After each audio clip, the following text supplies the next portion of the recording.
signed up for one of those ghost tours in Savannah, Georgia. You know the type. Creaky trolleys, guides in costumes, and promises of haunted houses and restless spirits. It sounded cheesy, but hey, who doesn't love a good scare? The guide's name was Rick. Tall, wiry guy with a sunken face and a voice like gravel dragged over a tombstone. He wore a faded black coat and carried a lantern, even though we didn't need it. The streetlights were plenty bright. "This ain't your average ghost tour," Rick said, staring at each of us like he was memorizing our faces. "If you came here for fairy tales, you're in the wrong place. Tonight, we're walking where the dead don't rest." Half the group laughed nervously. I didn't. Something about the way he said it, like he really believed it, set my teeth on edge. The first few stops were typical. Rick told us about a house where a girl poisoned her whole family, and a cemetery where a weeping statue moved at night. It was creepy, sure, but nothing groundbreaking. Then Rick led us to an alley that wasn't on the tour map. "This next stop," he said, lowering his lantern, "is special.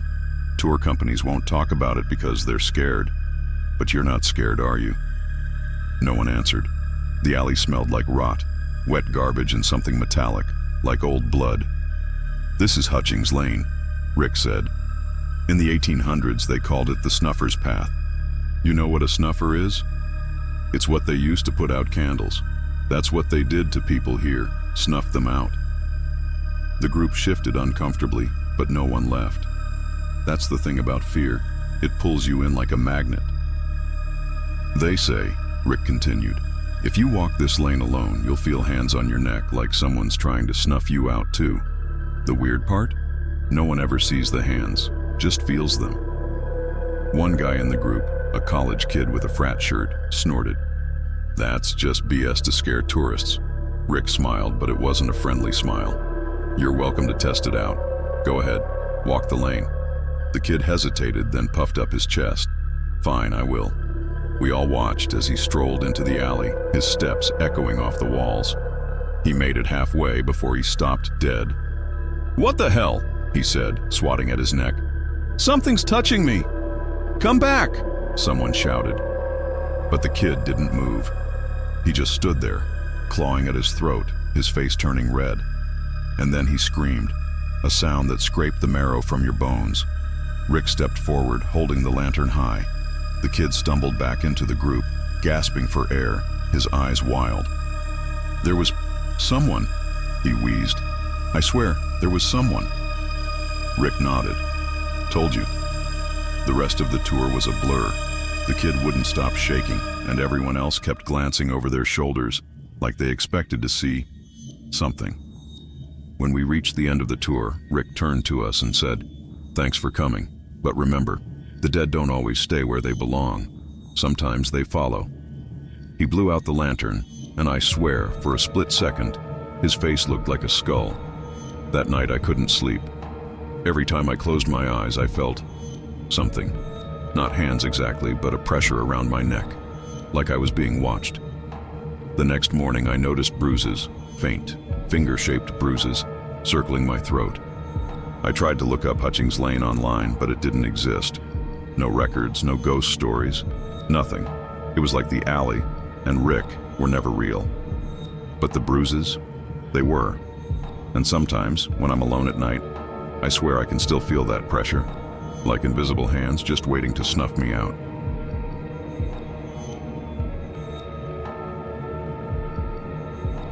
Paris is supposed to be romantic, right?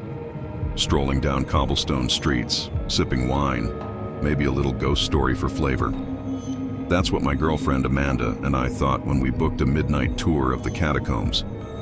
It was advertised as off the beaten path, an exclusive, less touristy experience. Seemed like a good idea at the time. Our guide, Luke, was a wiry guy with dark circles under his eyes, like he hadn't slept in years. He greeted us at the entrance with a crooked smile and no flashlight. "We don't need lights where we're going," he said. His English was good, but had that eerie, clipped French accent that made everything sound more sinister. The group was small, just Amanda, me, a nervous-looking woman with glasses, and a couple of backpackers who were way too enthusiastic about authentic experiences. Luke led us through the main tunnels first, weaving a tale about how 6 million skeletons had been crammed down here over the centuries. The air was damp and cold, and the deeper we went, the more I regretted this idea. But the real trouble started when Luke took us through a padlocked gate. He didn't use a key, he just opened it, like it wasn't locked at all.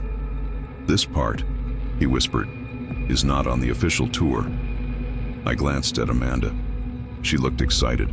I should have pulled her out right then, but I didn't want to seem like the cowardly boyfriend. So we followed Luke into a tunnel that felt different, narrower, darker, quieter.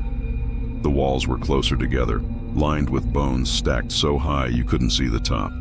Skulls grinned down at us, their hollow eyes following every step. The nervous woman whispered, "Are we allowed to be here?" Luke turned, his grin even wider. "Who's going to stop us? The dead?" Nobody laughed.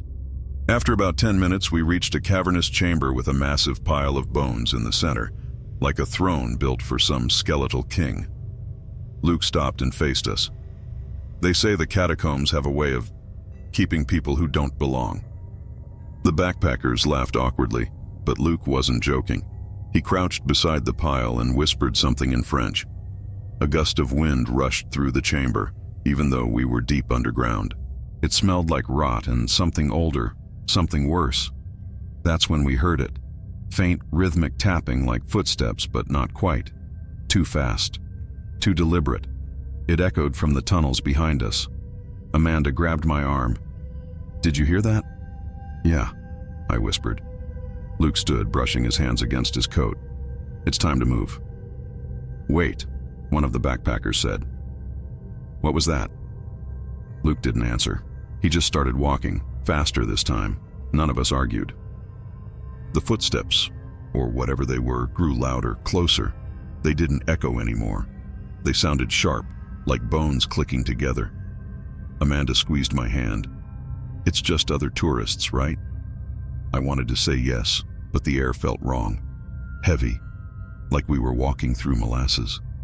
The nervous woman tripped, her glasses skittering across the floor. I helped her up while Luke kept moving, barely glancing back. "Leave them," he snapped. "We can't stop now." The footsteps were almost on us. I turned and saw something, or maybe I didn't. It was like a shadow, darker than the darkness, and it was crawling, fast with too many limbs. I yanked Amanda forward. The nervous woman screamed, and I didn't look back. Luke led us through twisting tunnels that all looked the same. "Almost there," he muttered over and over like a mantra. But I didn't believe him. The thing chasing us wasn't slowing down. Finally, we burst into a small, empty chamber. Luke slammed a rusted gate shut behind us. "Stay quiet," he whispered. His face was pale, his smile gone. The footsteps stopped. The silence was worse. Amanda was shaking, clinging to me like a lifeline. The backpackers were whispering to each other, trying to figure out what the hell just happened. Luke sat down, pulling a flask from his coat. He took a long drink, then looked at us with hollow eyes. "This is where we wait." "For what?" I asked, my voice trembling. Luke didn't answer. The nervous woman broke the silence. "What was that thing?" Luke's mouth twitched. "They don't have a name," he said, "but they don't like it when you take what's theirs." Nobody moved. Nobody breathed. Hours, or maybe minutes, passed before Luke finally stood. "It's safe now," he said. We followed him in silence, but the tunnels didn't look familiar anymore. The bones on the walls were different, fresher. The skulls didn't just watch us. They grinned wider, their jaws twisting into impossible angles. When we finally emerged into the night, Luke turned to us and said, "You were lucky. Most don't make it out." I wanted to punch him, to scream, to demand answers. But before I could, he slipped back into the catacombs, the rusted gate clanging shut behind him. Amanda and I left Paris the next day. I don't know what we saw down there, and I don't want to, but sometimes, late at night, I hear that clicking sound again. Sharp, deliberate, too fast to be human. And I wonder if the catacombs are calling us back.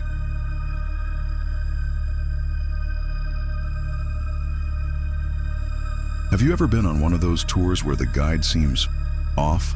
Like they know too much or they're a little too into the creepy stuff? That's what happened to me and my best friend Mark last summer when we took a trip to Edinburgh, Scotland.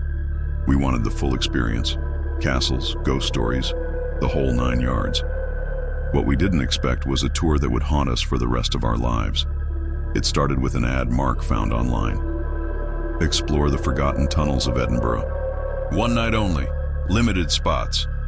The flyer had a grainy photo of a shadowy figure in a dark, dripping tunnel. It was gimmicky as hell, but Mark was sold. And honestly, I was too. We showed up at the meeting spot, a crumbling stone archway near the Royal Mile, just before midnight. The group was small, maybe 10 people, all huddled together in the damp, cold night air. And then there was the guide. His name was Ian, or at least that's what he said. Ian didn't look like your average tour guide. No official badge, no flashlight, not even a damn umbrella to combat the constant drizzle. He was tall and wiry, with sunken eyes and a voice like gravel scraping the bottom of a whiskey glass. "Welcome," he said, his lips curling into a smile that didn't reach his eyes. "Tonight you'll see parts of Edinburgh most people never do, places that should have stayed hidden." Everyone chuckled nervously, everyone except Ian. He led us down a narrow alley that reeked of damp stone and something faintly metallic. "These tunnels," he began, "were once used by grave robbers. They'd haul corpses up to the surface, sell them to doctors for a pretty penny." His voice echoed as we descended a set of uneven stone stairs into the earth. But not all of them stayed dead. The deeper we went, the colder it got. Ian didn't stop talking, spinning tales about ghosts, murders, and disappearances. Some of it sounded made up, but his delivery was flawless, like he'd lived it. About 20 minutes in, we reached a large chamber with vaulted ceilings. The walls were blackened, and the air was thick with a smell I couldn't place, like old meat left to rot. "This," Ian said, his voice dropping to a whisper, "is known as the Hall of Whispers. Listen closely." The group fell silent. At first I thought it was just the sound of water dripping, but then I heard it. Soft, almost imperceptible whispers, like dozens of voices murmuring just out of reach. "Cool trick," Mark said, trying to sound unimpressed, but his face was pale and he was gripping his phone like a lifeline. Ian turned to him, his grin sharp as a knife. "No tricks here, just them." Before anyone could ask who them was, Ian motioned for us to follow. He led us down another tunnel, narrower this time. The air felt heavier, like it was pressing down on my chest. The whispers followed us, growing louder. One guy, a college kid with a GoPro strapped to his chest, stopped to film a section of the wall where the stones looked like they'd been clawed at. "What's this?" he asked. Ian didn't stop walking. "Marks left by the ones trying to get out." The guy laughed nervously but kept filming. That's when we heard it, the sound of stone scraping against stone, coming from somewhere behind us. Everyone turned, but there was nothing there, just the tunnel stretching into darkness. "Keep moving," Ian said sharply. His tone had changed. No more theatrics, just urgency. We walked faster, the whispers now a chorus of hissing, unintelligible voices. The college kid kept looking over his shoulder, his camera wobbling. "Dude," Mark whispered to me, "this doesn't feel right." "No shit," I muttered. Ian stopped suddenly, holding up a hand. "We're here," he said. Ahead of us was another chamber, smaller than the last, but somehow more unsettling. The walls were covered in strange symbols carved deep into the stone. In the center of the room was a circular pit, maybe 6 feet wide, with a rusty grate covering it. "This," Ian said, "is the pit of the forgotten." "What's down there?" someone asked. Ian smiled. "Why don't you take a look?" Nobody moved. "Suit yourselves," he said, stepping closer to the pit. "Legend says this is where they threw the bodies that didn't sell. But they weren't quite dead, just not alive anymore." Mark grabbed my arm. "We need to go." Before I could respond, the whispers reached a deafening crescendo, and the grate over the pit started to rattle. Everyone froze. Ian didn't. He knelt beside the pit, murmuring something in a language I didn't recognize. Then the grate lifted. I don't know how to explain it. It just rose into the air, like invisible hands were pulling it away. The stench that came out of the pit was overpowering, a mix of decay and sulfur. And then we saw them. Hands. Bony, clawed hands reaching up from the darkness. The group panicked. The college kid dropped his GoPro and bolted back the way we came. 2 others followed, screaming. Mark grabbed my arm and yanked me toward the tunnel, but I couldn't stop staring at Ian. He was smiling, his arms outstretched like he was welcoming whatever was crawling out of the pit. We ran. The whispers turned into guttural growls, and the sound of something wet and heavy hitting the stone floor echoed behind us. We found the stairs somehow, clawing our way back to the surface. The other tourists were gone. Maybe they made it out, maybe they didn't. I didn't care. When we finally burst into the night air, I turned to Mark. "Where's Ian?" Mark shook his head, his face pale. "Who cares? Let's go." We sprinted back to our hotel, locked the door, and didn't sleep. The next morning, we tried to find the meeting spot again, but it was gone. Just a blank wall where the archway had been. And Ian? We never saw him again. But sometimes, late at night, I swear I can still hear those whispers.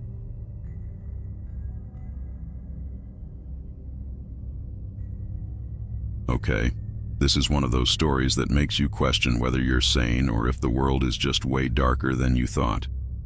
It happened 2 years ago, on a trip to New Orleans. I was with my girlfriend, Julia. We'd heard about the city's haunted tours, cemeteries, voodoo shops, haunted mansions, you name it. Julia thought it would be fun. A spooky date night, she called it. We booked a late-night tour called The Forgotten Histories of the French Quarter. It sounded like a standard ghost tour. Walk around, hear creepy stories, grab a drink after. Easy, right?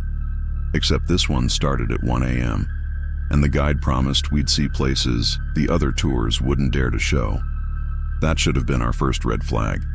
The meeting spot was outside a crumbling building on a street that wasn't exactly well lit. There were maybe 8 of us in the group. The guide introduced himself as Victor. He was tall and lanky, with long gray hair tied back in a ponytail. His clothes were old-fashioned, like something out of the 1800s, but it was New Orleans. People dress weird there, so we didn't think much of it. Victor didn't waste time on small talk. He jumped right in with a story about the building behind us, a former brothel where, according to him, unimaginable horrors took place. He described women vanishing, men being found with their throats slit, and a madam who supposedly cursed the place before hanging herself in the main room. The way he spoke was different. Like he wasn't just telling a story, he was reliving it. As we walked through the French Quarter, Victor kept pointing out places that weren't on any map or brochure. A boarded-up jazz club where musicians were rumored to sell their souls for talent. An alley where something supposedly still lingered. Something that didn't like being seen. He spoke like he'd been there, like he'd seen these things happen. At one point, Julia whispered, "This guy's either the best storyteller I've ever met or completely insane." The turning point came when he led us to a narrow side street I'd never noticed before. It wasn't on any of the tourist maps we'd been given. The air there felt wrong. Heavy, like it was pressing down on your chest. Victor stopped in front of an iron gate, the kind you'd expect to see guarding a cemetery. Behind it was a courtyard filled with overgrown weeds and a fountain that wasn't running. "This," Victor said, his voice low, "is where the blood moon ritual took place." The group went silent. Someone chuckled nervously, but no one else dared to speak. Victor leaned against the gate, his face half in shadow. In 1863, a group of 12 gathered here to summon something they didn't understand. They offered sacrifices, livestock at first, but when that wasn't enough, he trailed off, letting the implication hang in the air.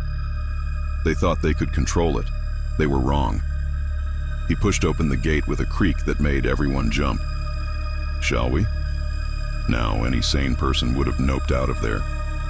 But we followed him. It was like we were under a spell. The courtyard was even creepier up close. The fountain was dry, but the basin was stained dark, too dark to be rust. Victor stood in the center and gestured to the stones beneath our feet. "You're standing on the last remains of the 12. "What happened to them?" a guy in the group asked, his voice shaky. Victor smiled, a slow, unsettling smile. "They disappeared, but their screams, Their screams stayed. Suddenly the air changed. It wasn't just heavy, it was cold. Bone-chilling cold, despite the humid Louisiana night. Then we heard it, a low guttural sound, like wind trying to form words. Julia grabbed my arm. "Do you hear that?" I nodded, too scared to speak. Victor didn't seem fazed.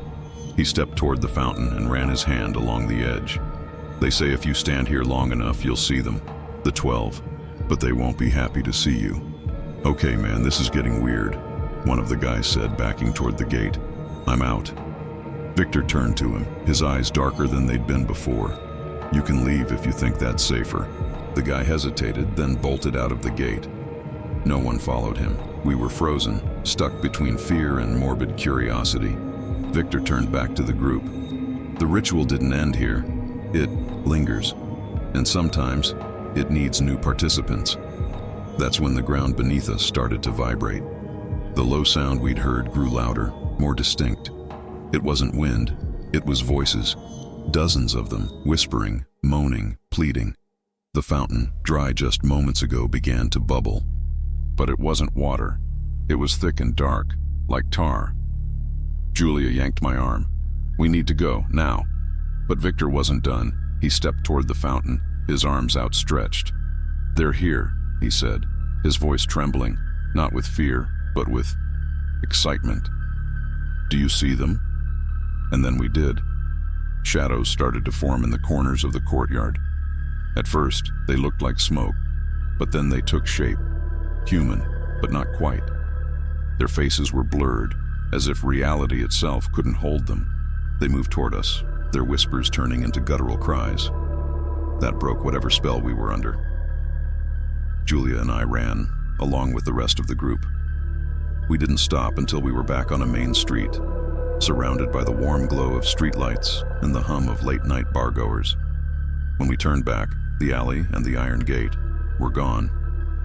We reported Victor to the tour company the next day. They looked at us like we were crazy. "We don't have a guide named Victor," the manager said, "and we don't run tours in that part of the quarter." To this day, I don't know what we saw, but every now and then, I dream about that courtyard, about those shadows. And when I wake up, I swear I can still hear the whispers.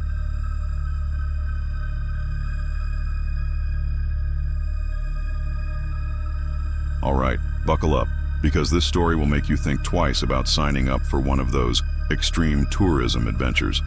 It starts with a guy named Ryan, a buddy of mine from college. Ryan's the type who's always chasing the next thrill. Skydiving, bungee jumping, spelunking. You name it, he's done it. So, when he heard about an underground tour in the catacombs of Paris, he was all in. But this wasn't your regular catacombs tour. No crowds, no guide with a flashlight cracking cheesy jokes about bones. This was the real deal. A secret off-the-books expedition run by a guy who called himself Jean-Luc. Ryan found the tour on some obscure Reddit thread. It was advertised as a journey into the forgotten depths. And of course, Ryan thought that sounded awesome. He convinced his girlfriend, Lila, to join him, promising it would be the coolest thing they'd ever done. They met Jean-Luc outside a tiny cafe at 11 p.m. He was nothing like they expected. He wasn't wearing any official gear, just a dirty jacket and boots that looked like they'd seen better days. He had this weird intensity about him, like he'd been waiting for them for a long time. "You must not stray," Jean-Luc said, his French accent thick. "The paths below are unforgiving." Ryan laughed it off, but Lila wasn't so sure. "Ryan, this guy gives me the creeps," she whispered. "Relax," Ryan said. "It's part of the experience." Jean-Luc led them to a manhole in a quiet side street. They climbed down, one by one, into a pitch-black tunnel. The air was damp and cold, and the only light came from the headlamps Jean-Luc handed them. At first, it was fascinating. The walls were lined with skulls and bones, arranged in eerie patterns. Jean-Luc told them stories about the catacombs, how they stretched for miles under the city, how people had gotten lost down here and never been found. "Legend says there are levels deeper than any map shows," Jean-Luc said, "places where no light has touched for centuries." Ryan, being Ryan, couldn't resist. "Are we going there?" Jean-Luc's expression darkened. "If you wish to see the truth." Lila wanted to turn back, but Ryan insisted they keep going. So, deeper they went. The air grew colder, the walls tighter. Jean-Luc's stories stopped, and an unsettling silence took over. Then they reached it. A crack in the wall, barely wide enough to squeeze through. Jean-Luc motioned for them to follow. "Beyond this point," he said, "there is no turning back." Ryan went first, pulling Lila along despite her protests. The tunnel on the other side was even darker, and the air felt wrong. Heavy, like something was pressing down on them. That's when they started hearing it. Faint at first, like whispers carried on the wind, but the deeper they went, the louder it got. The whispers turned into moans, then guttural cries. Lila froze. "Ryan, I can't do this," she said, tears streaming down her face. But Ryan was too far gone. "Just a little further," he said, his voice trembling, not with fear but with some kind of twisted excitement. Jean-Luc didn't say a word. He just kept walking, his pace steady, like he knew exactly where he was going. They reached a massive chamber, its walls covered in strange symbols that seemed to glow faintly in the darkness. In the center was a pit, a gaping black hole that seemed to breathe, pulling the air toward it. "What the hell is that?" Lila asked, her voice barely a whisper. Jean-Luc turned to them, his face unreadable. "The abyss. It calls to those who are lost." Ryan stepped closer to the edge, peering into the darkness. "It's beautiful," he muttered. "Ryan, stop," Lila screamed, grabbing his arm. But he shook her off, his eyes locked on the pit. The whispers were deafening now, overlapping voices that seemed to come from everywhere and nowhere. And then Ryan stepped forward. "No!" Lila lunged for him, but it was too late. He fell, disappearing into the darkness without a sound. Lila turned to Jean-Luc, sobbing. "Do something! Help him!" Jean-Luc just stared at her, his expression cold. He made his choice. Lila backed away, panic overtaking her. "You knew this would happen. You brought us here." Jean-Luc's eyes gleamed in the dim light. "The abyss chooses who it takes." Lila ran. She didn't care about the darkness or the maze of tunnels. She just ran, the whispers chasing her, growing louder and more desperate. Somehow, she found her way back to the manhole and climbed out into the street, gasping for air. She went to the police, but they didn't believe her. They said there was no record of a tour guide named Jean-Luc. No one had seen her boyfriend. The cafe where they met? Closed for years. To this day, Ryan's never been found. Lila tried to move on, but every now and then, she dreams of that pit. And when she wakes up, she swears she can still hear the whispers. They're calling her name.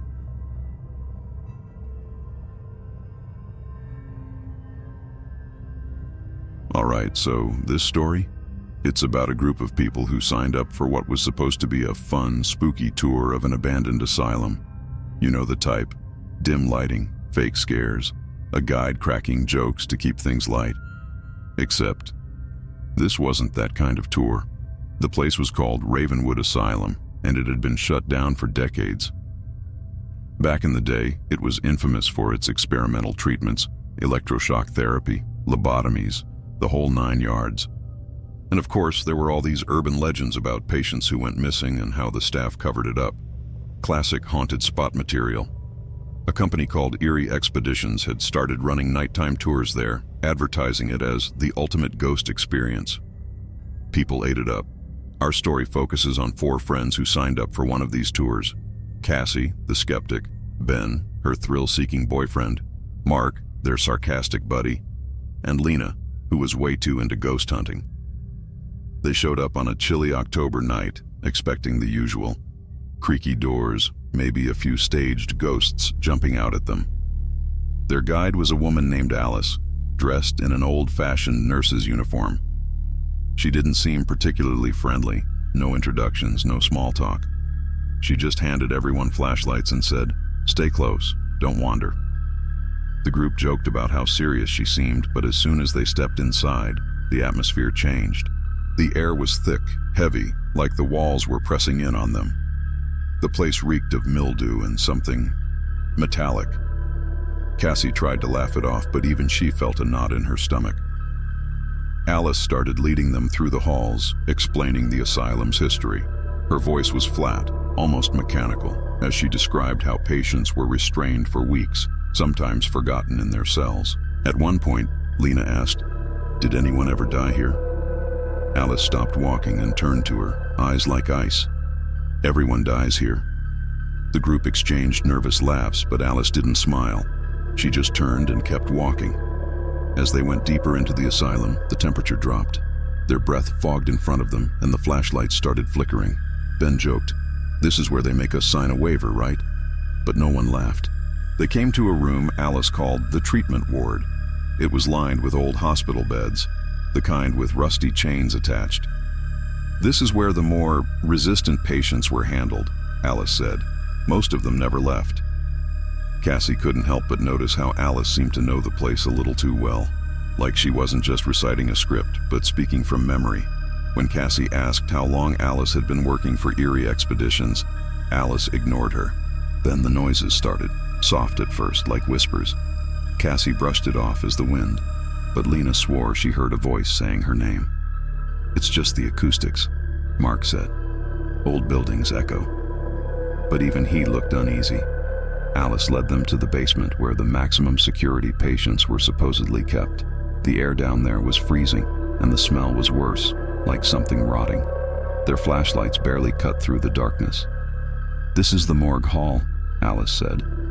"The bodies were stored here after they expired." Cassie noticed something strange. There were no fake props, no skeletons, no cobwebs, just rows of steel gurneys and an overwhelming silence. "Where's all the spooky stuff?" Ben asked. "You know, to make it scary?" Alice looked at him, her face blank. "Who says we need to add anything?" And that's when the doors slammed shut behind them. Lena screamed, and Mark banged on the door, but it wouldn't budge. "What the hell, Alice?" Cassie shouted, spinning around to find their guide. But Alice was gone. They were alone. The whispers grew louder, turning into guttural moans. The flashlights started dying one by one. Ben grabbed Cassie's hand, his voice shaking. This isn't part of the tour, right?" Suddenly, one of the gurneys rolled across the room, crashing into the wall. Lena shrieked, pointing to the far corner. "There's someone there!" Cassie turned her flashlight toward the corner, and for a second she thought she saw a figure. A man in a hospital gown, his face twisted and hollow. Then he was gone. Mark yelled, "We need to get out of here!" He tried prying the door open, but it was useless. That's when the lights, what little was left, went out completely. In the darkness, they heard footsteps. Slow, deliberate, and then the sound of chains dragging across the floor. Cassie fumbled for her flashlight, but when she turned it on, it didn't help. The beam barely lit the room, but she saw enough. The gurneys weren't empty anymore. Figures were sitting on them, their eyes glowing faintly in the dark. One of them spoke, a raspy voice that made her skin crawl. "You shouldn't have come here." Ben grabbed Cassie and started pulling her toward the door, but it was like the room was shifting. The walls seemed to stretch and twist, leading them away from the exit. The figures on the gurneys started moving, their heads snapping toward the group as they whispered, "Stay." Mark and Lena were screaming now, their voices echoing endlessly in the dark. Cassie felt her grip on Ben slip, and suddenly she was alone. The whispers grew louder, overlapping until they were deafening. She turned in circles, shining her flashlight wildly, but there was no one there. Then, just as suddenly as it started, the noise stopped. Cassie was standing in the middle of the room, alone. The gurneys were empty. The door was open. She stumbled out into the hallway, her heart racing. She called for her friends, but the asylum was silent. When she finally made it outside, the parking lot was empty. No tour bus, no guide, no sign of anyone else. She ran to the nearest police station, babbling about what had happened. The officer on duty just stared at her. "Ma'am," he said, "Ravenwood's been closed for years. There's no tours running out of there." Cassie tried to argue, but the officer cut her off. "You're not the first person to show up here saying they saw things. But no one ever finds anything. No people, no bodies, just echoes. To this day, Cassie has no idea what happened. Her friends were never found, and sometimes late at night she swears she hears whispers outside her window. Stay.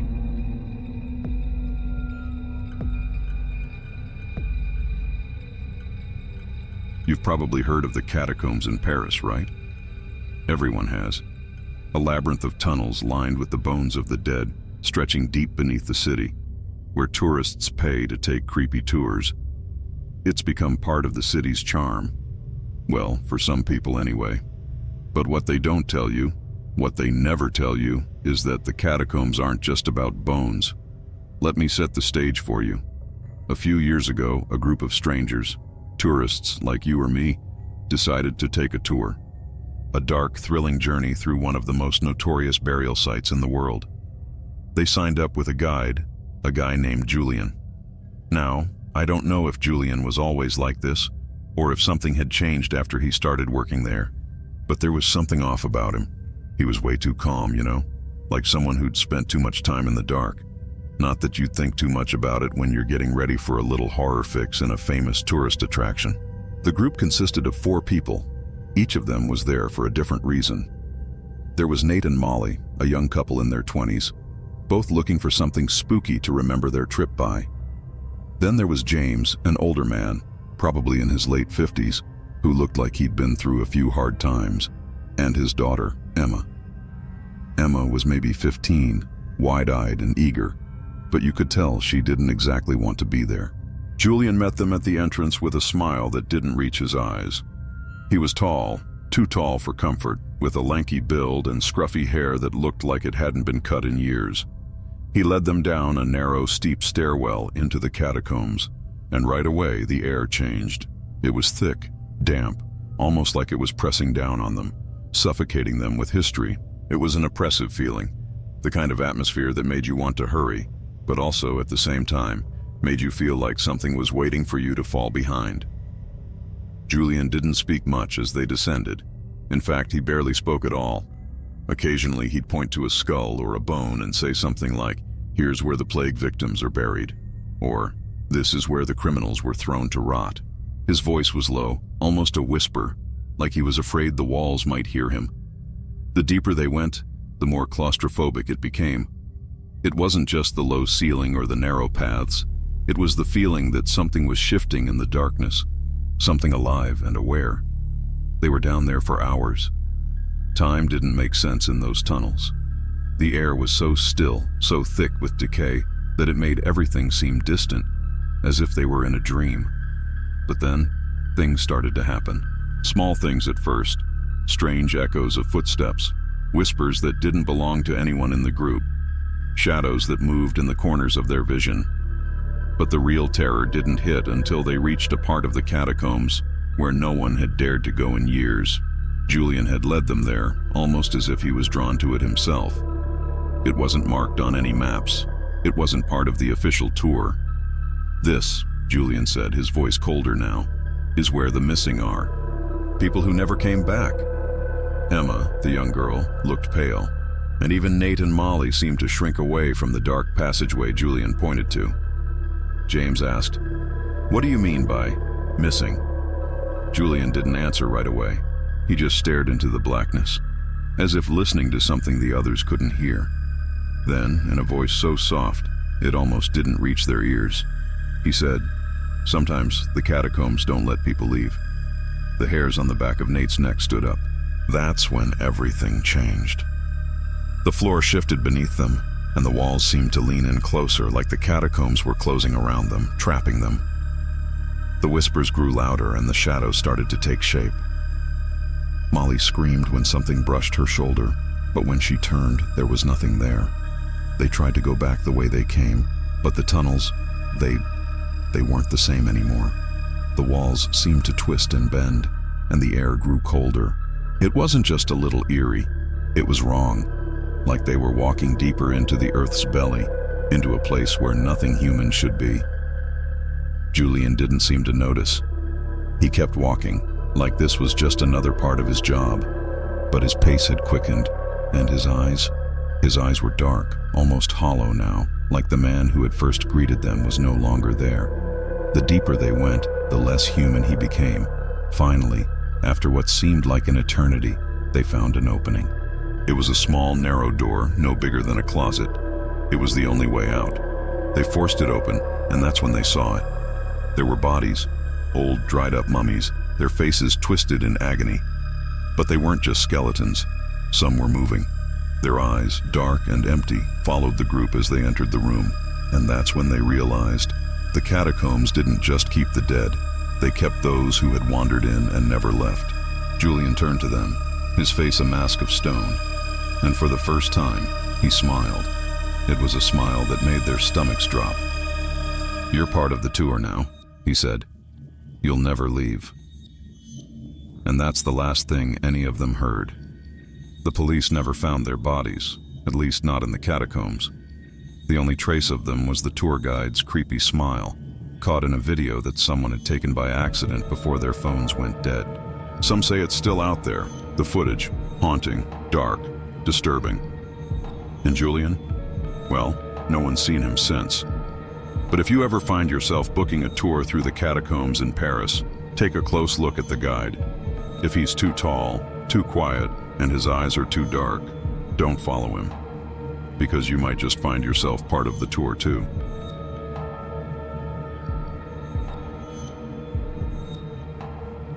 You ever been on one of those tours where you wonder what kind of sick person would think it was a good idea? I'm talking about the kind of tour that takes you to the spots you know you shouldn't be, the ones that show you places no one in their right mind would want to visit.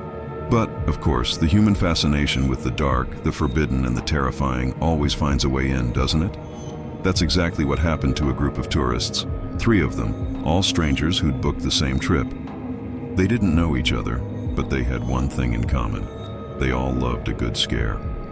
What they didn't realize was that sometimes the scariest things are the ones you can't see, the ones that follow you even after you think the tour is over. It started with an island. It always does, doesn't it? It was called Isla de los Muertos, Island of the Dead. Sounds like something straight out of a horror novel, doesn't it? But it was real. This place wasn't just a forgotten relic from the past. It was a ghost story in the making. The kind of place where the air itself felt wrong, where every shadow hid something just a little too eager to reach out and touch you. The tourists, Lori, Brian, and Stephen, were on a guided tour through a series of remote, off-the-beaten-path spots around the world. But Isla de los Muertos? That wasn't on the itinerary. They hadn't planned to visit the island, but their guide, a man named Luis, convinced them to take a detour. A special trip, he called it. He promised them a rare experience. A place few have seen. A place where the past still lives. The kind of pitch that makes your heart race with anticipation. Or maybe it was just that they were too naive to turn back. Luis wasn't much to look at. Tall, dark hair, a permanent 5 o'clock shadow that made him look like he hadn't shaved in days. But his eyes were something else. Cold. Empty, even. Not the kind of guy you'd expect to be leading tourists through a remote island, much less one as notorious as this. There was a heaviness in the air when he spoke, like his words carried more weight than they should. The boat ride over was quiet, too quiet. The water was still, but it was the kind of stillness that made your skin crawl. The closer they got to the island, the less inviting it seemed. The trees on the shore were gnarled, twisted, like they had been shaped by something ancient and malicious. And the silence? It was suffocating. Not a single bird, not even the sound of the wind, just the faint sound of the engine and the distant crash of waves against the rocks. Luis didn't talk much on the boat ride either. He just stared out at the island, his face unreadable.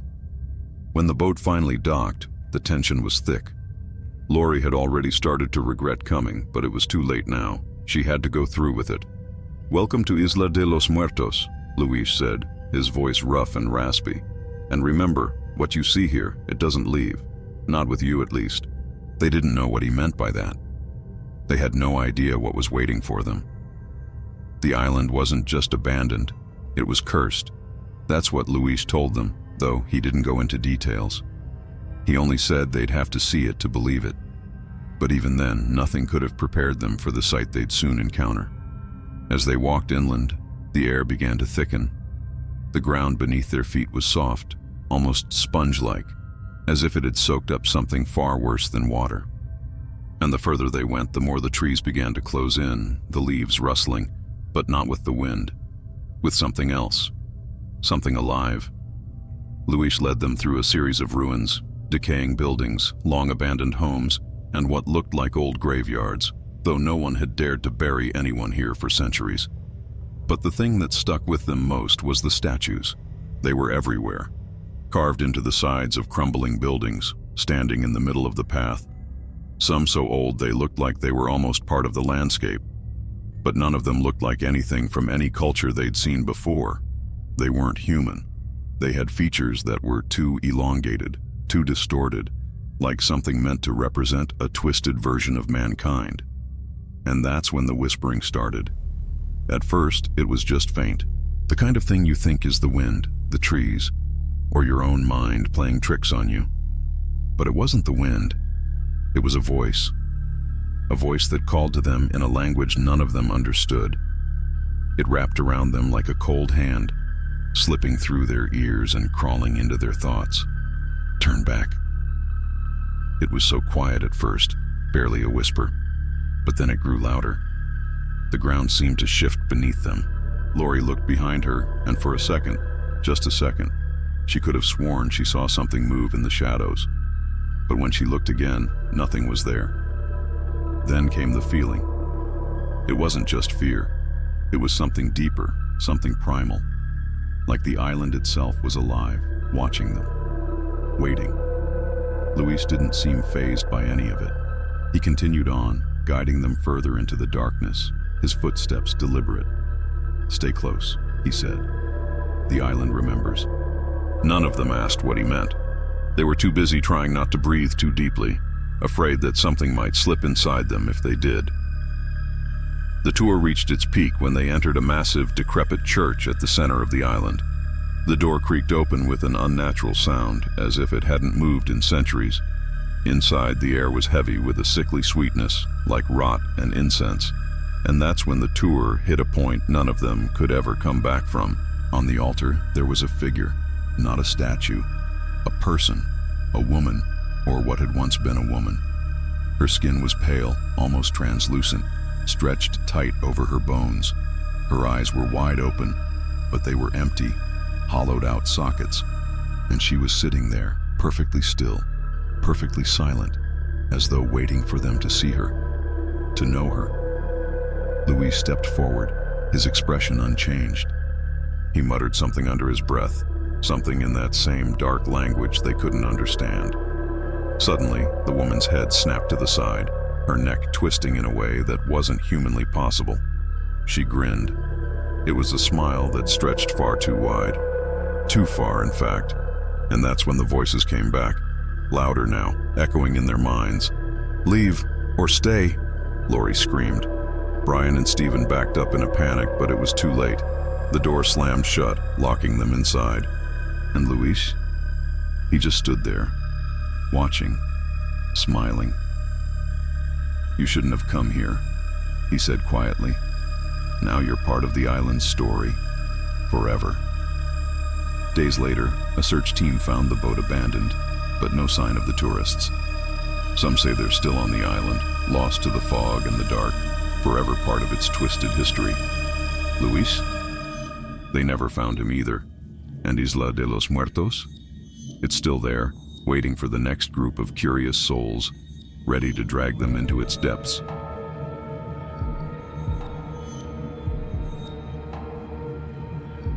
Ever been on one of those haunted tours where you're promised chills and thrills, but all you get is some old guy in a faded costume pointing at a rundown building? I used to think that was the whole point of those tours, just harmless fun. Maybe the occasional spooky sound from a speaker hidden somewhere. But I was wrong. It wasn't all for show. It happened to a group of strangers, all stuck together in a tour of the most haunted places in the world. Sounds thrilling, right? Well, it should have been. But sometimes, the scariest places aren't just the ones that look haunted. They're the ones that seem so normal. You never see it coming. They were on this tour through the Whispering Hollows in Europe. If you've heard of it, you know it's a place so remote, so out of the way, it's barely on the map. Tourists go there for the thrill, to see old castles, ruined churches, and maybe hear about some grisly historical events. But they don't know what they're really getting into. It started off just like any other tour. The group was small, 5 people, all strangers, all eager to take a peek at the kind of history they never teach you about in school. There was Sarah, the one who thought she was an expert on everything paranormal. Alan and Vicky were a couple. Vicky was mostly there to humor Alan, who was convinced that ghosts were real, and this would be the tour of a lifetime. Then there was Jim, the skeptic, who couldn't wait to roll his eyes at the entire experience. And finally there was Greg, the tour guide. He didn't look like much at first glance, just a regular guy, maybe a little too pale, a little too still. But there was something about his smile that didn't seem right. Too wide, too eager. They started the tour at dusk, a thick fog rolling in from the woods surrounding the old village. The kind of fog that clings to you, makes you feel like it's alive. As they walked through the narrow cobblestone streets, Greg would stop at various buildings, pointing out their historical significance, telling tales of murders, disappearances, and tragic accidents. The usual haunted tour stuff. But the farther they walked, the more something felt off. It wasn't just the darkness, it was the silence. No animals, no birds, not even a whisper of the wind. And then there were the trees. They weren't like regular trees. They were twisted, hunched over, their branches reaching out like hands begging to grab hold of something. "You feel it, don't you?" Greg said, his voice low, almost as if he was speaking directly to their thoughts. Sarah scoffed. "It's just a tree, man." Greg didn't respond. He just kept leading them deeper into the fog, toward the woods. That's when they heard it. At first it was faint, like someone whispering just out of earshot. The kind of thing that makes you check over your shoulder, just to be sure no one's there. But when they looked around, the woods were empty, just shadows. "Don't mind it," Greg said with that eerie smile again. "It's just the hollow calling. The trees are alive, you know." Jim laughed, but it was nervous. "Are you trying to freak us out already?" Greg's smile faded for a moment and then he nodded. "It's not just a story. This place, it's different. Some things aren't meant to be disturbed." They kept walking, deeper into the woods, until they came across an old cemetery. The graves were ancient, worn down by time and the elements. Some of the headstones were cracked, leaning to the side, their engravings barely legible. "Most of these people were buried here because they disappeared," Greg said, his voice lowering. "They say the Hollows took them. People who came looking for something they shouldn't have." Alan asked, "What do you mean, took them?" Greg turned toward him, his eyes dark, intense. "Some things don't come back. Not all spirits rest peacefully." Sarah rolled her eyes. "This is just another story, nothing to be afraid of." That's when they all heard it, louder this time. The whispering. It wasn't just the trees anymore.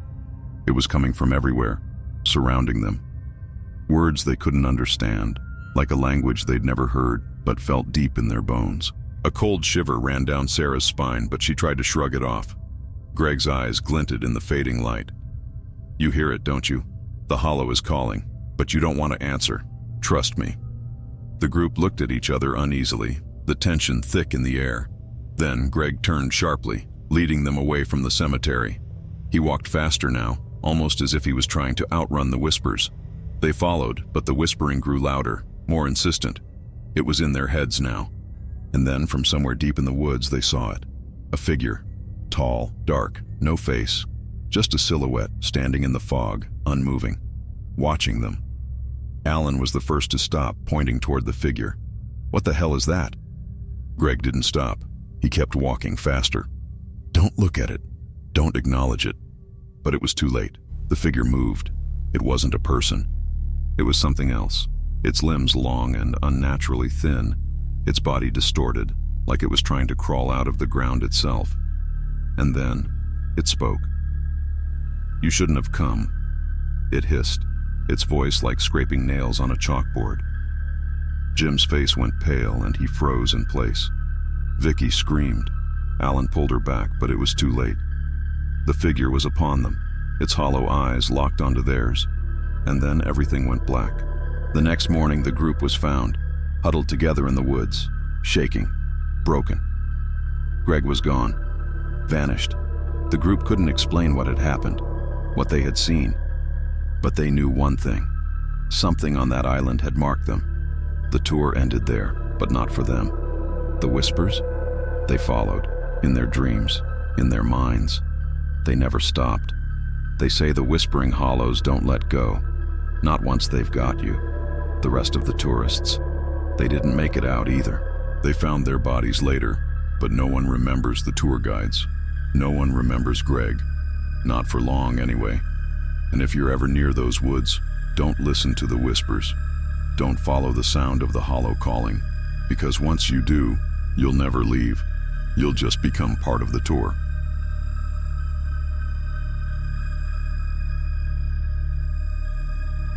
I've never been a fan of ghost stories, at least not the kind you hear at a campfire or in the middle of a drunken night at some dive bar. The ones where the guy goes, "It was a dark and stormy night," and you roll your eyes because deep down you know there's no punchline, no twist. You can almost see the storyteller waiting for you to jump out of your seat, but it never happens. But I'll tell you this, there's a special kind of terror you feel when you step onto a tour bus, heading toward one of the most haunted places in the world, thinking it's all a show, until it isn't. I didn't believe in ghosts. I still don't, really. But on that night, on that goddamn tour through the cursed streets of Prague, I came close, real close, to a point where I wasn't sure if I was still alive. It all started with a regular sightseeing tour, the kind tourists flood to when they don't know any better. Prague, one of Europe's most beautiful and darkly mysterious cities, with its old cobblestone streets, Gothic architecture, and eerie history. When I say history, I mean the kind of history where people are buried alive, cursed by the very streets they walked on, and disappear into the night without a trace. I was there with a group of strangers, 5 of us in total. There was Carla, the art history major who'd been dying to see the city's old cathedral. She was chatty, laughing too loud and too often, trying to charm anyone who'd listen. Then there was Mark, a businessman with the kind of face that could sell you a used car, but he wasn't much for small talk. His eyes were always darting around like he was looking for something, or maybe running away from something. Olivia, a backpacker, all tattoos and piercings, and a nervous energy that bounced between sarcasm and silence. Peter, a retired teacher, who looked like he could tell a good story but was too polite to ever try. And then there was Greg, the tour guide. Now, Greg was different. He didn't look like the usual guide. No khakis, no polo shirt with some company logo stitched on it. He wore all black, like he was part of the shadows themselves. His eyes were sharp, cold, too intense. And his smile, it wasn't exactly friendly. It was knowing, like he'd seen things, the kind of things you wouldn't wish on your worst enemy. We boarded the bus, the hum of the engine cutting through the thick air, and Greg didn't waste time. "You're here for a reason," he said, his voice low, smooth, almost hypnotic. "And it's not just because you want to see some pretty buildings." He looked out the window as if speaking to no one, his eyes lost in a distant memory. Prague's streets, they don't forget. They remember. And they wait. I thought it was just part of the show, some spooky narrative to get us into the mood. You know, the usual stuff. This building here, people say it's haunted. Some believe they can still hear the screams of the ones who died in that very room. Yawn. But Greg, he wasn't like the others. He kept talking as we made our way toward the old town square, but his words were no longer about the city's history. They were about something else. "Some of you," he said, his gaze now locked onto us, "will leave here with more than just photos. You'll leave with a piece of this place." He smiled, that same unsettling grin. "Maybe you'll come back, or maybe the city will come looking for you." And that's when I started to feel it, something in the air, a heaviness. like the fog that rolled in wasn't just mist, but something older, darker, creeping over us, swallowing the light. The bus drove deeper into the city, and the streets became narrower, the buildings taller, more oppressive. We stopped in front of a crumbling church, one that looked like it hadn't seen a soul in decades. Greg led us out of the bus and onto the sidewalk, where the world seemed a little too quiet. Even the birds had stopped singing. "This," Greg said, gesturing toward the church, "is St. John's." The story goes that back in the 1600s, a priest here made a deal with something that wasn't of this world. People say he used the church for rituals, human sacrifices. They never found the bodies. He looked at each of us with eyes that didn't blink. "But some say the priest never left," Carla scoffed. "Yeah, right. This place is a dump." Greg smiled, but there was no humor in it. "You'll find out soon enough." And that's when it happened. At first, it was just a sound, a whisper, coming from the church just behind the cracked doors. At first, I thought it was the wind, maybe a creak in the old wood. But then it became louder, clearer. A voice calling my name, my real name. I turned to look at the others. They didn't hear it. Or maybe they did, but they were too scared to admit it. Mark's face was pale, his eyes wide. Olivia had her hand over her mouth. Carla kept laughing nervously, but there was no real joy in it anymore. Greg turned to us, his face impossibly calm. "It's just the priest," he said. "He's always watching. He's waiting for someone who believes." That's when I knew. This wasn't part of the tour. This wasn't a story. This was real. Suddenly, the doors of the church creaked open and the whisper became a scream, a long guttural wail that tore through the silence, freezing us in place. I tried to move, tried to scream, but my legs wouldn't work. It was like the air around me had thickened, like I was suffocating. Greg turned and started walking toward the door. "It's time," he said, his voice barely a whisper. I don't know why I followed him. Maybe I was too scared to run. Maybe part of me thought if I did, whatever was waiting for us inside would come after me anyway. We crossed the threshold into the church and the air grew colder. The inside was dark, the only light coming from the flickering candles on the altar. And there, standing in the center of the room, was a figure, tall, thin, his face hidden in shadow. But I could feel his eyes on me, like they were peeling me open, looking for something. "You," the figure hissed. "You are the one." Before I could react, a hand grabbed my arm. It was Greg. He pulled me closer to the altar, and I realized, too late, that this wasn't just a haunted church. This was the place where souls were taken, where people came and never left. "You don't get to leave," Greg whispered, his voice no longer smooth but cold and empty. "Not now." And then the world went dark. I woke up the next morning, back on the bus, like nothing had happened.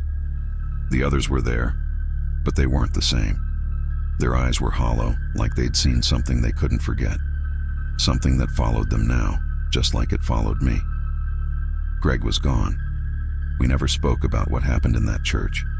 But every time I close my eyes, I hear the whispers. I hear the priest's voice.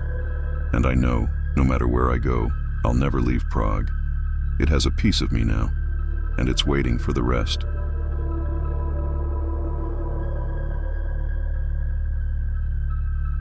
I don't know what I expected when I signed up for that haunted tour in Edinburgh. Maybe a bit of spooky fun, some creepy stories, the kind you hear from a guide with a flashlight under their chin.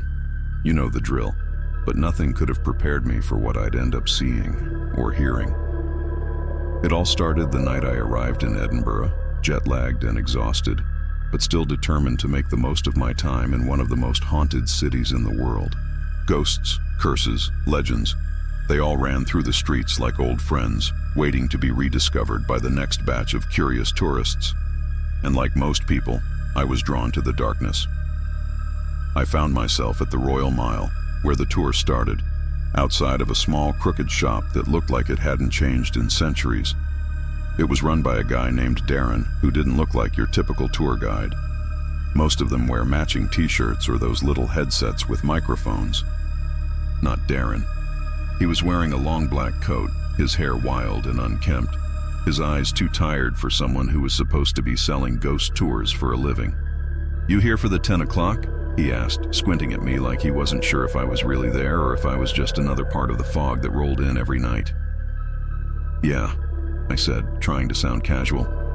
He grunted and nodded, then gestured for me to follow him.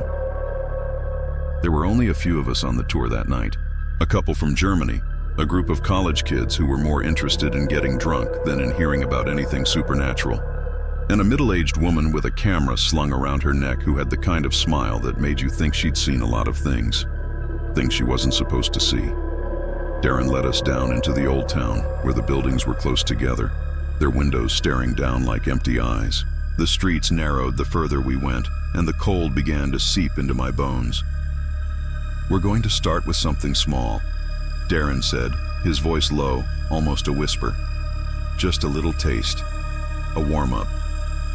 He stopped at a building that looked like it could collapse any second, a crumbling old inn, and we all gathered around, trying to hide our discomfort. Darren didn't care if we were uncomfortable. In fact, he seemed to feed off it. "This place," he began, "was once home to a man named James McDougal. He was a murderer, a sick one. Killed 5 people in his time. No one really knows why. He was arrested, but they never found the bodies, not all of them." He smiled, a crooked, unsettling grin. But that's not the worst part. We all leaned in, listening. Even the college kids had stopped laughing for once. James was sentenced to death. They hanged him right here in front of the building. But it didn't end there. He came back.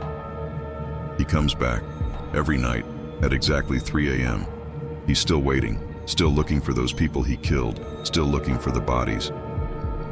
Darren's voice lowered even more, if that was possible, like he was sharing a secret with us. I glanced at the others, their faces pale, but I wasn't sure if it was fear or the cold. "And sometimes," Darren added, his eyes flashing, "he gets curious about who's standing in his spot." I felt a chill crawl down my spine. We moved on quickly after that, but the air felt thicker, heavier. The streets seemed darker, like the fog was closing in on us, smothering us. We didn't even make it far before Darren stopped again, his eyes scanning the shadows, as if he could see something none of us could. "You all know about Mary King's Close, right?" he asked, looking over his shoulder. "The old underground alleyway that was once home to some of the city's poorest and most desperate souls?" The others nodded, most of them muttering about how they'd heard about it but never dared to go. "I'll take you there," Darren said, "but I need to warn you. There are parts of that place that should never be seen, never be touched." We all followed him through winding streets, the sound of our footsteps muffled by the thick fog that seemed to cling to everything. He led us down into the lower levels of the city, deeper than I had ever imagined Edinburgh could go. The air smelled musty, damp, like something had been rotting for centuries. At the entrance of the close, Darren paused, his hand resting on the door. "Once we go in, you need to stay close. If you hear something, don't look, don't touch, and whatever you do, don't scream." The door creaked open, and we stepped into the narrow passage, the walls closing in on us. The tour went from spooky to something else entirely. The deeper we went, the darker it got. We passed by old homes, some still standing, others long abandoned, with walls that seemed to bleed history. We saw marks on the walls, scratches, gouges that looked like something had tried to claw its way out. Darren kept moving, never stopping for more than a moment, like he was anxious to get to the next part. The rest of us were too scared to ask questions. It wasn't until we reached the end of the close that the real terror began. The room was small, just a square of stone, with one tiny window that barely let any light in. But it wasn't the size of the room that caught my attention. It was the figures. There were people standing in the corners. But they weren't people. Not really. They were ghosts. Or at least I think they were. I couldn't see their faces clearly, but their eyes, they glowed in the dark, staring at us. Frozen in time and yet somehow moving, twitching, waiting for something. "You're not supposed to be here," one of them whispered. It wasn't Darren's voice. It wasn't anyone else's. It came from everywhere, from the walls, from the shadows. "Leave now, while you still can." I turned to Darren, but he was gone. Vanished. No footsteps, no sound, just the darkness pressing in. That's when I realized the tour had ended and we hadn't even noticed. I ran. The others were already ahead, and we all scrambled out of the close, into the night, gasping for breath. But it wasn't over. We reached the Royal Mile, the bustling streets, the noise, the safety of daylight. But I swear I could hear footsteps behind me. I could hear breathing, just over my shoulder, close enough that I thought someone was standing right there, watching me. But when I turned, no one was there. We never saw Darren again. And the next day, when I tried to find the shop, the door was locked. The windows were dark. There was no sign of any tour. But every now and then, when the fog rolls in and the streets get quiet, I swear I hear it. The whisper of a voice calling my name from somewhere in the distance. The same voice I heard under Edinburgh's streets. I don't think I'll ever stop hearing it. And I know, deep down, that the tour didn't end that night. It never ends. Once you take the tour, it takes you. Forever.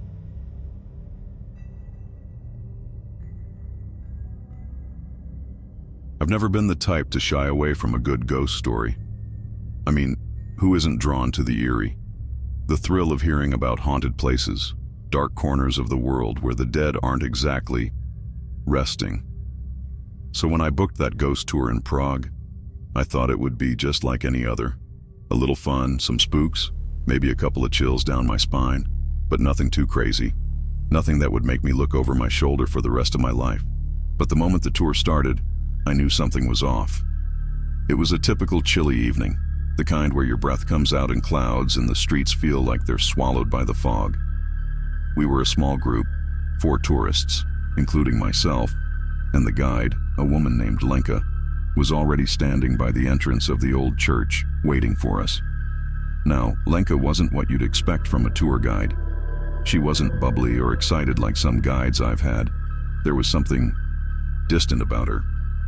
Her eyes were dark, too dark for someone that young, and her skin had a pallor that made her seem like she hadn't seen the sun in years. She looked like she belonged to the night, and that's not something you forget. "Are you ready?" she asked, voice low, barely above a whisper. It was as if she didn't want to disturb the city, as if even speaking out loud would break the silence of the centuries-old stones beneath our feet. We nodded, probably a bit more nervous than we should have been. I mean, it's Prague, right? Famous for its castles and haunted buildings, but come on, we're just tourists. We're here for the fun, for the thrill. Lenka led us into the church, and the moment I stepped inside, I felt it. The air felt thick, almost like it was pressing down on me. The smell of damp stone and decay filled my nose. And there was a sound, a low hum that didn't belong, like something was vibrating beneath the floors, a distant pulse. I shook it off. Maybe it was just the old building. "We'll start here," Lenka said, her eyes scanning the group as if she was picking us apart, one by one. This church was built in the 13th century, and it's one of the most haunted places in Prague.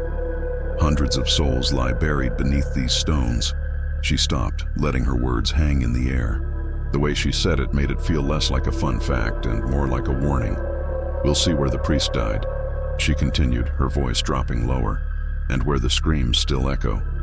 I don't know why, but I felt a chill shoot up my spine. A real bone-deep kind of chill.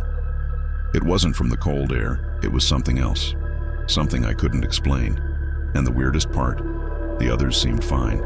The other tourists were snapping photos, laughing quietly, but I was frozen. And then it happened. The lights flickered. For just a split second, the room went dark. Complete darkness. I couldn't see a thing. And then, when the lights flickered back on, Lenka was standing right in front of me, inches from my face. Her eyes, those dark black eyes, were staring into mine, and I swear, for a moment, it felt like she wasn't just looking at me. She was looking through me. "You're next," she whispered, just loud enough for me to hear. I backed away without thinking, my heart racing. I couldn't explain what happened, but it was like the room was spinning, like the ground was shifting beneath me. But no one else seemed to notice. They were still snapping pictures, still talking, oblivious. It was like I was in a completely different world from them. We moved on through the church, and the whole time I couldn't shake the feeling that someone or something was watching us. But the others? They were still going on like everything was fine. That's when the footsteps started. We were standing near the altar looking at an old stone plaque that marked the priest's death when the sound of footsteps echoed in the hall. But it wasn't the sound of our feet. These were heavy, deliberate steps, like someone was walking behind us. I turned, my eyes scanning the shadows, but nothing. Just the flickering candlelight casting weird shapes on the walls. "Did you hear that?" I asked the group. But no one replied. They just stared at the plaque, taking in Lenka's words. "They're here," Lenka said, her voice colder than before. "The souls that died here, they never left. They wander these halls, trapped, forever, waiting for someone to join them." I could feel my skin prickling, the hairs on the back of my neck standing up. I tried to laugh it off, tried to tell myself it was just the ambiance of the tour. But then it happened again, the footsteps. But this time, they were closer, way too close. I spun around, but there was nothing, just shadows. "Who's messing around?" I asked, half joking, but no one responded. Lenka was already moving toward the next part of the tour, her back turned to me, like she didn't even hear the footsteps. But I heard them clear as day. And this time, I was sure they were coming from behind me. I turned, and there he was. A man. A tall figure, dressed in dark, old-fashioned clothes, his face hidden in the shadows. He stood in the doorway, his hand resting on the frame, just watching us. "Lenka!" I shouted, but she didn't hear me. The others didn't hear me. No one saw the man. It was like I was the only one in that room who could see him. And when he stepped forward, I swear the temperature dropped. Lenka turned then, her eyes fixed on me, and for the first time I saw something that sent a shock through my chest. She smiled, but it wasn't a friendly smile. It was cold. It was predatory. "You've met him," she said softly, as if we were in on some secret. "The one who guides the lost." Before I could react, the man was gone, vanished into thin air. I could still feel his presence, though. It lingered, heavy in the room, like the air had thickened around us. We moved on, but I couldn't shake the feeling, and when we finally left the church and stepped out into the cool night air, I thought it was over. I thought maybe I was just tired. But as we walked through the winding streets of Prague, I started to notice something odd. The people around me, the ones on the tour, they were acting strange, almost robotic. They didn't speak, didn't make eye contact. They just followed Lenka step by step down the alleyways. I was the only one who seemed to notice. That's when it hit me. The tour wasn't just a tour anymore. It was something else, something darker. As we walked, I started to realize I wasn't just hearing footsteps behind me. I was hearing voices, whispering in languages I didn't recognize. Every step, every corner, the whispers grew louder, more frantic. And that's when I looked up and saw it. The man. He was standing at the end of the street, watching us again. And this time, I saw his face. It was wrong. His features were twisted, distorted, like he didn't belong in this world. I tried to speak, tried to scream, but no sound came out. I was frozen in place. And then, Lenka turned to me. "You're part of the tour now," she said, her voice low and final. "You'll never leave." And I knew, in that moment, that she wasn't just the guide. She was the one who kept them, the ones who wandered, trapped in a never-ending loop, forever repeating their steps, forever lost. I don't know how long I've been walking with them, or how many times the tour has repeated itself. All I know is that if you ever find yourself in Prague on a haunted tour with a woman named Lenka, you better be careful, because once you step into the shadows, there's no way out. And the tour, it never ends.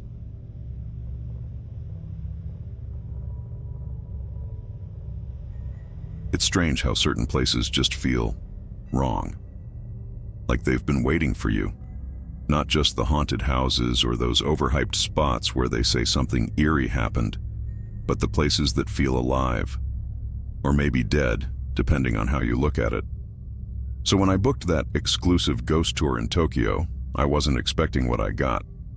I mean, sure, I'd heard the stories about the suicide forest and the cursed hotels, but I figured it was just another tourist trap. Yeah, I was wrong. It started off normal enough. There were 6 of us, tourists, all of us, standing in the dimly lit lobby of the travel agency, chatting nervously. We were supposed to meet the guide by the old shrine, the one where they say people see things that shouldn't be there. The guide was a woman named Ayumi, and she was late. Not a big deal, I thought. Tourists are always late. But when she finally showed up, it was almost like she was in a hurry. Her eyes were wide, her face pale, and she didn't say much. Just nodded at us, gesturing for us to follow. We walked through the narrow streets of Tokyo, past bright neon signs and the bustling crowds, until we reached the older part of the city. It was quieter here, darker, the kind of place where the buildings seem to crowd in on you, where the alleyways twist and disappear into nothing. Ayumi stopped in front of a door that looked ancient, like it hadn't been touched in years. She didn't say anything at first. She just stared at the door, her fingers twitching like she was about to knock, but something held her back. "Come in," she said finally, and we all stepped inside. The air was different here, stale, heavy, like something was pressing down on me, like the walls were trying to close in. And the strangest part, there was no sound, no noise from the outside world. It was like we had stepped into a vacuum, cut off from everything else. Ayumi led us deeper into the building. She didn't speak. She just moved ahead, her footsteps barely making a sound. We followed her, not knowing what to expect. The hallways were long, lined with strange paintings, faces that seemed to watch us as we passed. The air grew colder with every step, and that's when I started to feel it. The feeling like I wasn't alone. Like something was watching us. We finally reached a small room. There was a long table in the center, covered with old yellowed papers and trinkets. Ayumi gestured for us to sit, and as we did, I noticed something odd. The table wasn't just cluttered, it was arranged, like someone had been expecting us. And in the center of the table was a single photograph. Ayumi turned to us, her voice barely above a whisper. "This is the start of the tour," she said. "The first story you must hear, the one that no one leaves without." We looked at each other, confused. Was she serious? What kind of tour was this? She picked up the photograph. It was old, black and white, a picture of a family standing in front of a shrine, smiling. But the eyes of the people in the photo, well, they weren't smiling. There was something wrong with them. Hollow, empty, like they were already gone. "This family," Ayumi said, "came to this shrine 20 years ago. They came for the same reason you're here, to learn the history, to experience something extraordinary." She paused, her eyes flicking back to the photograph. "They were never seen again." I looked around the room. The others were staring at Ayumi, but I felt something else, something in the air. It was like the room was getting colder, the walls pressing in. The lights flickered, and for just a second, I thought I saw something move in the corner of my eye. But when I turned, there was nothing there. Ayumi's voice pulled me back. But they didn't just vanish. They heard the voices. The hairs on the back of my neck stood up. "Voices?" I repeated. She nodded slowly. "You see, this shrine is cursed. It's a place where the dead speak, where they call to you. They ask you to stay, to never leave." The room went silent, and that's when it hit me. I wasn't just hearing Ayumi's voice. I was hearing something else. A low hum, like a distant chant coming from the walls. The sound seemed to grow louder, almost like it was inside my head. "Do you hear it?" Ayumi asked, her eyes fixed on me. "It's already started." I didn't want to admit it, but I could hear it. The whispers, the chanting. It was like something was calling me. I looked around the room, but the others, everyone else, seemed fine. They were still staring at the photograph, lost in its details, oblivious to the sounds that were growing louder. And then, without warning, the lights went out. The entire room plunged into darkness. I froze, my heart pounding in my chest. For a moment, everything was still. I couldn't see anything. I couldn't even hear my own breath.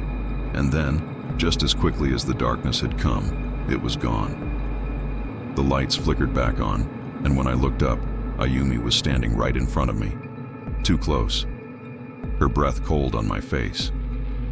"Do you want to know what happened to them?" she asked, her voice softer now, almost too soft. I opened my mouth, but no words came out. "The family," she said. "They thought it was just a story, a legend, but they were wrong. They stayed. And now, they're part of the tour." I didn't understand what she meant, not until I turned to look at the others. They were still sitting there, staring at the photograph. But now their faces were pale. Their eyes were wide, and I swear I saw the same thing I'd seen in the photo, the same emptiness. That's when I realized it. They weren't just on the tour, they were the tour. Ayumi stepped back, her eyes never leaving me. "You'll understand soon enough," she said. "In time, you'll become part of the story too." I tried to run. I really did. But the door wouldn't open. The walls felt like they were closing in.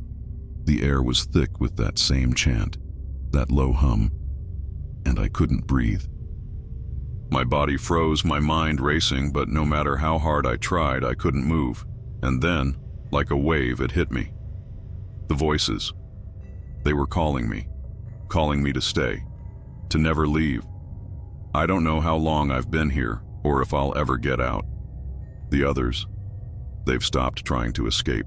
They've stopped caring. Every day, they just sit there, staring at that photograph, lost in the same empty gaze. And Ayumi, she's still watching, waiting for the next tour to begin. And you, well, you might be next. If you ever find yourself in Tokyo, in the heart of the old city, looking for a real ghost tour, remember one thing. Some places don't let you leave, and some stories never end.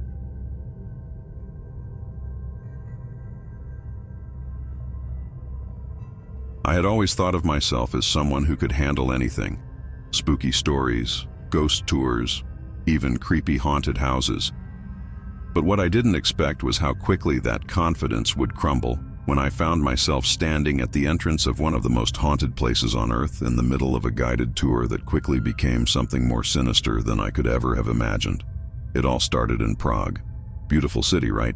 The castles, the bridges, the old world charm, and the tours. Oh man, the tours.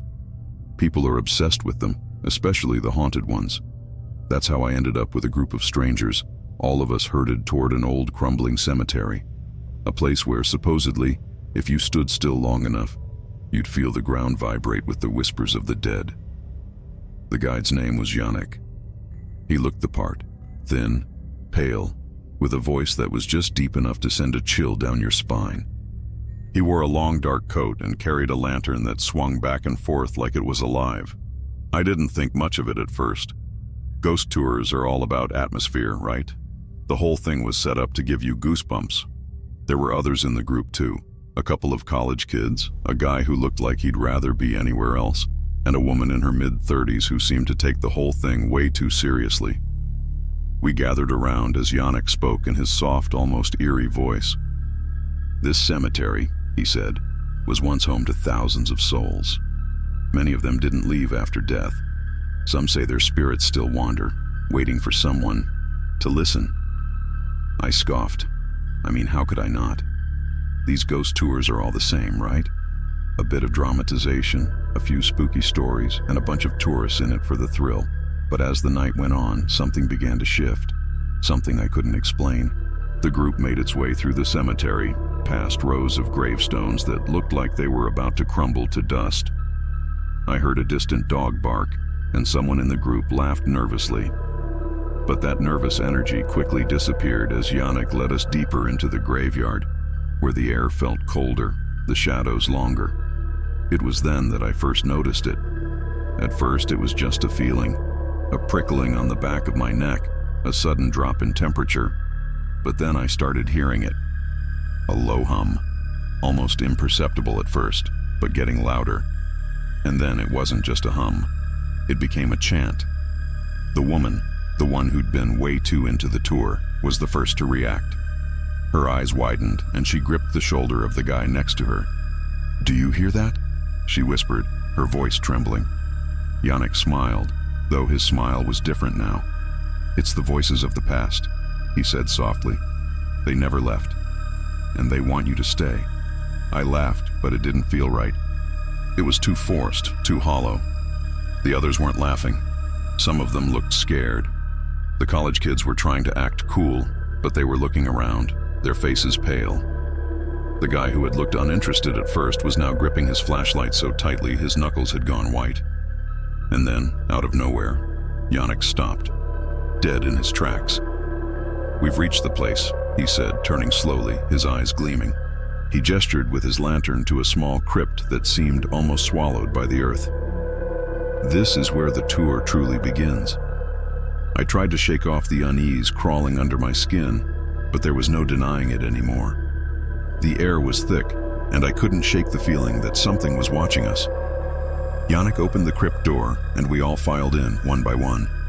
The inside was smaller than I expected, and the air smelled damp and sour. The light from Yannick's lantern flickered, casting grotesque shadows on the stone walls. The moment the last person stepped inside, the door slammed shut behind us, hard. We all jumped, but Yannick just stood there, staring at us, that same eerie smile creeping across his face. "It's a good place to be, don't you think? Safe, away from the world." I don't know how long I stood there, feeling the walls close in around me. The hum was louder now, almost deafening. And that's when I saw it. A figure standing just outside the reach of the lantern's light. Tall, thin, with hair that hung down like dark vines. It was watching us, but its face. I couldn't see its face. It was just blackness, a void. "Who's there?" I blurted out, but my voice didn't sound like mine. It was shaky, unsteady, as if something else was speaking through me. Yannick didn't flinch. He didn't even acknowledge the figure. "Don't look at it," he said, his voice suddenly colder. "Don't speak to it. It wants you to stay." "What do you mean, stay?" I asked, trying to make sense of it. My heart was hammering in my chest and my mouth was dry. Yannick finally spoke again, his eyes dark, his tone flat. "The tour is over when the voices stop calling. But for you, I think it's just beginning." It was then that I realized it wasn't just a story anymore. This wasn't some haunted crypt with a spooky backstory. We were trapped. I don't know what happened next. I think I blacked out for a moment. But when I came to, everything was different. The hum had stopped, but the crypt was no longer the same. It felt wrong, too dark, too quiet. The walls seemed to shift, the stone moving like it was alive and we couldn't get out. The door was gone, vanished. We were stuck, all of us. And that figure, that thing, was still there. It didn't move, didn't speak, but its presence filled the room. The only thing I could hear was the sound of my own breathing, and the fact that I was still alive was becoming harder to believe. I heard the voice again, low, soft. "Stay. Stay with us." My stomach twisted, but I couldn't move. I couldn't think. It was like the air itself had turned against me, pressing down on me, keeping me from escaping. The others were silent, too afraid to speak. And then, one by one, they started to disappear. The college kids first, their faces frozen in terror as they simply faded out of existence. Then the woman. She didn't scream, didn't fight. She just looked at me, her face empty, before she vanished like smoke. And Yannick? He just stood there, watching it all, his smile never leaving his face. "I told you," he said quietly. "The tour always ends. For some.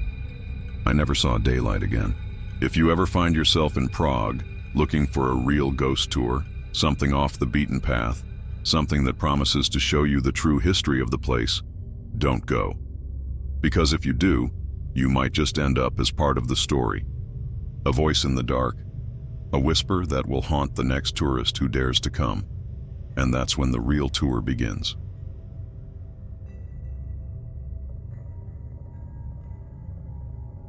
It's strange how, sometimes, the scariest places are the ones everyone flocks to. We all know the spots, the famous haunted castles, the old burial grounds, the prisons turned museums where people think they're safe. But there's a darker kind of terror that lurks just beyond the brochures.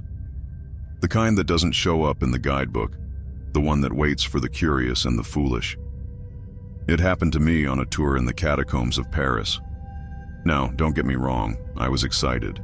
I've always been a sucker for a good ghost story, the kind of person who reads up on haunted locations before traveling, hoping to stumble across something beyond the usual.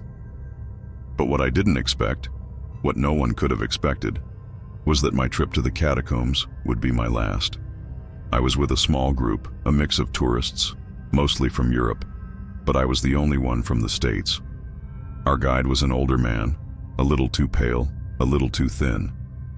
His name was Pierre, and he had the kind of voice that made you feel like he was telling you secrets, the kind you couldn't quite shake off. But it wasn't his voice that sent a chill down my spine. It was his eyes, dark, sunken, like he had seen too much, or maybe something had seen him. We entered the catacombs just as the sun began to dip below the horizon. The air was heavy with the smell of earth, damp stone, and something else, something metallic like blood.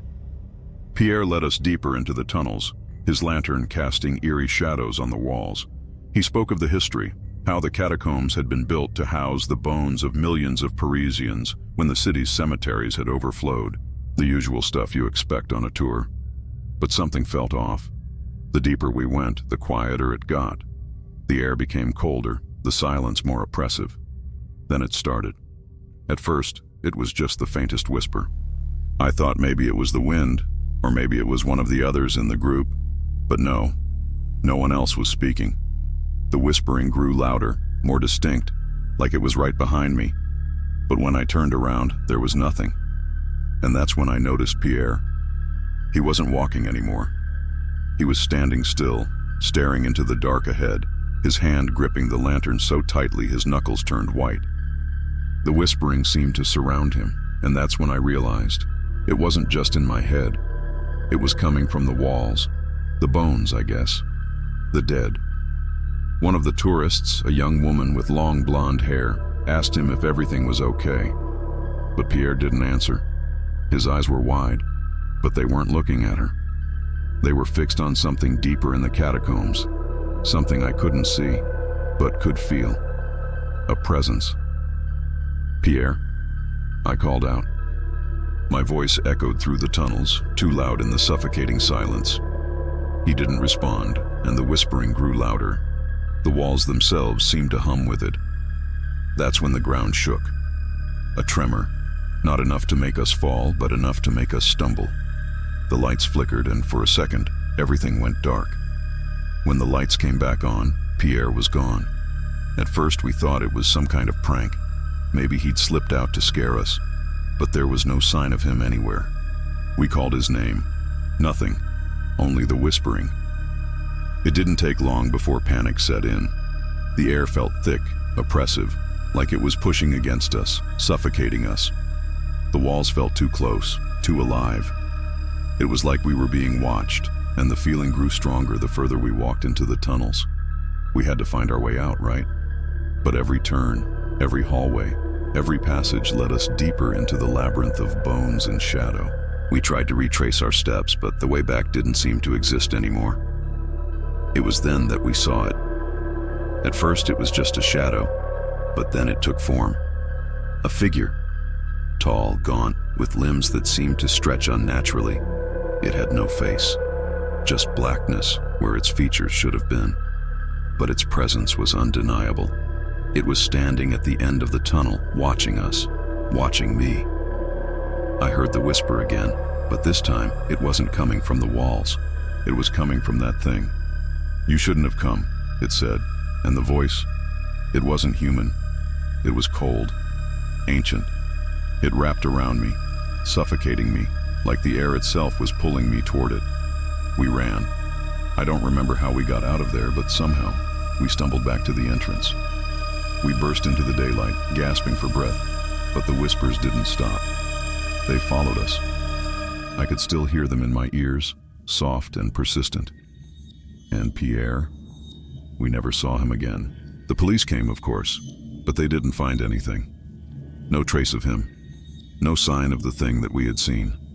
It was like they'd never been there. I left Paris the next day, but I couldn't shake the feeling that something had followed me, that whatever I had seen in those tunnels was still out there. I couldn't stop thinking about it. The eyes of Pierre, the shadows, the whispers. How deep do the catacombs go? How many secrets are buried down there, waiting to be uncovered? I don't know. All I know is that I'll never take another tour again, not after that night. And if you ever find yourself in Paris, standing at the edge of those dark tunnels, hearing the distant echo of a guide's voice beckoning you in, I suggest you don't go. Because some places, some stories are better left untold.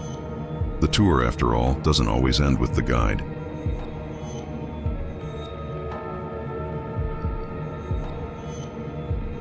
Have you ever gone on one of those haunted tours where you're guided through the creepiest places in the world and you're just hoping something wild will happen? You know, the places that are dripping with history, soaked in blood and betrayal. The catacombs in Paris, the abandoned mental hospitals in England, the old asylums in the States. Yeah, I've done all that. And I'll admit, I'm that idiot who was looking for something to happen. Well, something did. It all started in Edinburgh, Scotland. I was visiting a friend who was living there for a while, and she convinced me to join a ghost tour. You know, the classic walk around the old town at night kind of thing. She said, "Come on, it'll be fun." And to be honest, I was looking for a thrill. Something different, something to shake me out of my routine. Something to talk about when I got back home. It was one of those tours where you start off in an old pub, drink a pint or two, and then head out with your guide. A local guy named Alistair who had a voice like gravel. He was wearing a long black coat, which was part of the authentic experience, I suppose, and he carried a lantern, even though it was the middle of the night, and the streetlights made it unnecessary. The first stop was a graveyard, St. Cuthbert's, just behind Edinburgh Castle. You've probably heard of it. It's old as hell, and the kind of place where the air always feels a little too still. Alistair told us about the bodies that were buried there. Hundreds of them. Some dating back to the 1600s. He talked about how people used to steal bodies to sell to doctors for research. Real creepy stuff. We were all laughing it off at first. Yeah, spooky, we said, trying to impress each other with our nonchalant reactions. But then things got weird. We were walking toward the back of the graveyard, the path narrowing, and suddenly the air got heavier. The wind stopped. No rustling of trees, no distant hum of traffic. Just silence. And that's when I saw her. At first I thought it was a trick of the light. A woman in white, standing between two gravestones. She was tall, too tall, and her hair was long and wild, blowing around in a breeze that wasn't there. She was staring right at me. Her eyes were wide, empty, no expression, just nothing. I blinked, and she was gone. I looked around, trying to convince myself it was some kind of optical illusion. I mean, this was a ghost tour, right? They do all these things to mess with you. But Alistair didn't seem fazed. He just kept going on about the spirits of the place, about how this particular graveyard was haunted by people who died tragically. Drowned sailors, murdered children, and those poor souls who were buried alive. We continued through the graveyard, but I kept looking back. That woman's face, it stuck with me. I couldn't shake the image of her staring at me. We left the graveyard and headed toward the old town, the medieval part of Edinburgh. The narrow alleys, the cobblestone streets that felt like they had memories of their own. Alistair stopped at the entrance of one of these alleys, telling us about the old witches who were burned at the stake there, about how the ghosts of the wronged women still haunted the streets at night.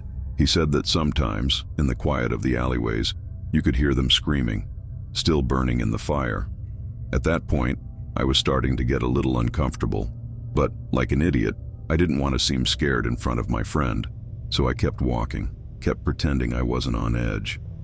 But the feeling was getting stronger, like someone was watching me. My skin was crawling. We reached a little square, and that's when it happened. Alistair was telling a story about a haunted building, a place where people would disappear.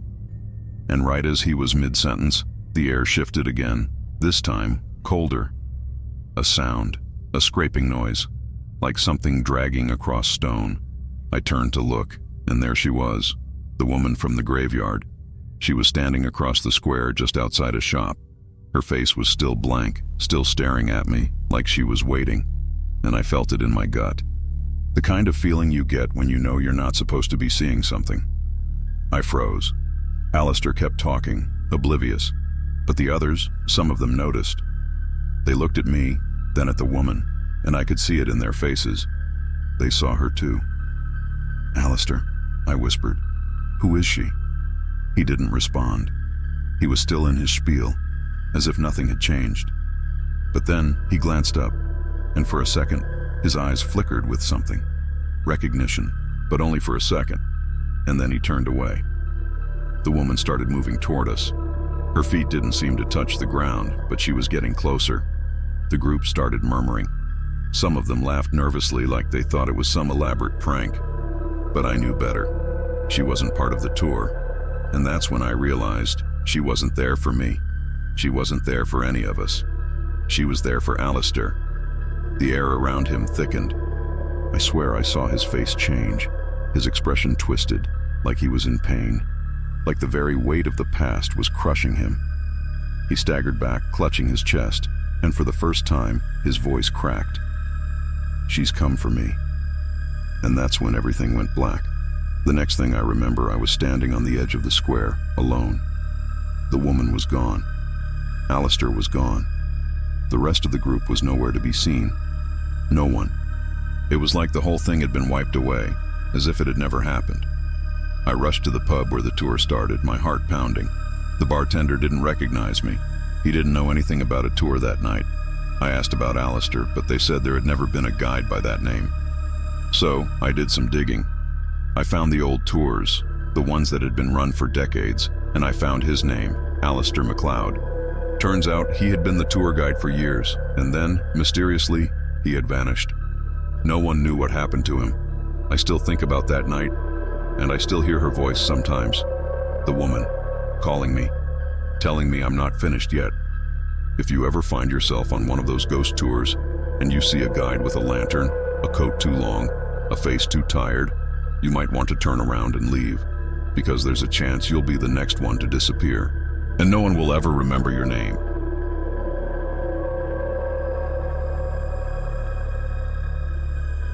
You know those guided tours, right? The ones that take you through places that are supposed to be haunted, eerie, and all around spooky? I've done a few in my time, but I never really thought they'd amount to anything more than a few goosebumps and some cool stories to tell. Boy, was I wrong. Let me take you back to one of the worst nights of my life, when I took a tour in one of the most cursed places I've ever been to, Prague. Yeah, I know, it's a beautiful city, full of history, charm, and old world vibes. But underneath it all, there's something twisted, something darker. I was visiting Prague on a solo trip. I had heard about a night tour that covered the city's most haunted locations. Ghosts, mysterious disappearances, and old legends about cursed streets. So I figured, why not? I was all about that kind of thing. Spooky stories, dark history, the whole shebang. The tour met at this dark little alley near the old town. The kind of place where you can feel the age in the air, where the cobblestones are slick with the memories of centuries. The guide, a guy named Pavel, was a local, and he looked the part. Tall, thin, with dark eyes and a voice that sent shivers down your spine, even before he started telling stories. He gathered us around in the street, his lantern casting weird shadows against the old buildings. The group was small, just 5 of us, a couple from the States, 2 college girls, and me. Pavel started talking about the old city walls, how they used to be the backdrop for all kinds of executions, murders, and some sickening rituals. The kind of history you don't find in the tourist brochures. The kind that lingers in the cracks of the stone, waiting to be unearthed. We walked through narrow streets, the ones that felt like they were holding something back. He told us about a woman who was buried alive in one of the buildings nearby, someone accused of witchcraft, her spirit still wandering the streets at night. Then he mentioned the crypt under St. Nicholas Church, where bodies were stacked on top of each other like they were nothing more than firewood, forgotten. And the worst part? The crypt was still sealed, locked up tight. But people had claimed to hear voices coming from it late at night. The further we went, the more the air seemed to shift. You know that feeling you get when you know something's not right? It was creeping up on me, and I wasn't the only one who noticed. The couple from the States started looking over their shoulders. The girls kept whispering to each other, their faces pale under the streetlights. It was when we reached the Charles Bridge that things really started to get strange. Now, the Charles Bridge is old, really old, built in the 1300s. It's got these massive statues of saints lining the sides, their faces worn by centuries of weather and time. But standing there, in the dead of night, with the river running beneath us and the wind picking up, it felt like we were standing on a graveyard, like the ghosts of those who had died there were still waiting, trapped in the stones. Pavel didn't help. He told us about a famous execution that took place there. A man, accused of betraying the king, was hung from the bridge, and his body was left to rot. His ghost was said to haunt the bridge, and some people swore they'd seen him hanging there, swaying in the wind. That's when it happened. I don't know if it was the cold air or the way Pavel's voice started to fade into the background, but suddenly, the world seemed to shrink around us. It was like the bridge itself was closing in. I could hear my own breathing, but the others seemed so far away. And then, right there in the middle of the bridge, a figure appeared. At first I thought it was just a trick of the light, a shadow cast by one of the statues, but no. The figure was moving, walking toward us. A man, dressed in ragged clothes, his hair wild, his face hidden by the darkness. His presence was so heavy that the air around us seemed to freeze. I wanted to speak, to shout out, but I couldn't. I couldn't move. The others were still frozen, staring at the figure, their faces a mix of disbelief and terror. The man kept walking, getting closer, his footsteps slow, deliberate. And then, just as he reached the group, he stopped, dead in his tracks. The bridge went silent. No wind, no movement, just that heavy, suffocating silence. And then he spoke. "Leave this place. You shouldn't be here." The words were low, but they hit us like a slap to the face. His voice wasn't human. It was hollow, echoing, like it was coming from deep beneath the bridge, from somewhere far below. The whole world seemed to hold its breath. Pavel, the guide, was the first to react. He stepped forward, his lantern flickering violently. His face went ashen, his eyes wide with terror. He muttered something under his breath in a language none of us understood. And that's when I saw it. The man's face wasn't just covered in shadow. It was gone. Like someone had scraped the flesh from his skull, leaving only the bare bone, pale and slick in the dim light. His eyes were hollow, empty black sockets that seemed to suck the life out of everything they touched. I couldn't move. I couldn't even breathe. Then, just as quickly as he appeared, the man stepped back, disappearing into the night, like he was swallowed whole by the darkness. The silence lingered for a moment, and then Pavel snapped out of it. He grabbed the lantern, his hands trembling, and muttered, "We need to leave, now." He led us off the bridge, back into the alleyways, but the air didn't feel the same anymore. The city felt different, like we weren't really there, or maybe we were never meant to be. When we made it back to the meeting point, Pavel refused to say a word. The group was shaken, unsure of what had just happened. No one dared to ask him about it, and honestly, I think we were all scared that if we did, we'd somehow get stuck in that hellish place forever. The next day I tried to find some information on that tour, that bridge, and that man. But there was nothing. No record of any ghost sightings, no mention of anything like what happened. Just the usual legends and folklore. And to this day, I'm not sure if that night was real or if it was some kind of mass hallucination. But every time I think back to that figure, that hollow face, I feel a shiver crawl up my spine. So, if you ever find yourself in Prague and you're thinking about taking one of those haunted tours, just remember, some places are better left unexplored. Some things aren't meant to be seen, and some people, well, they just don't ever leave.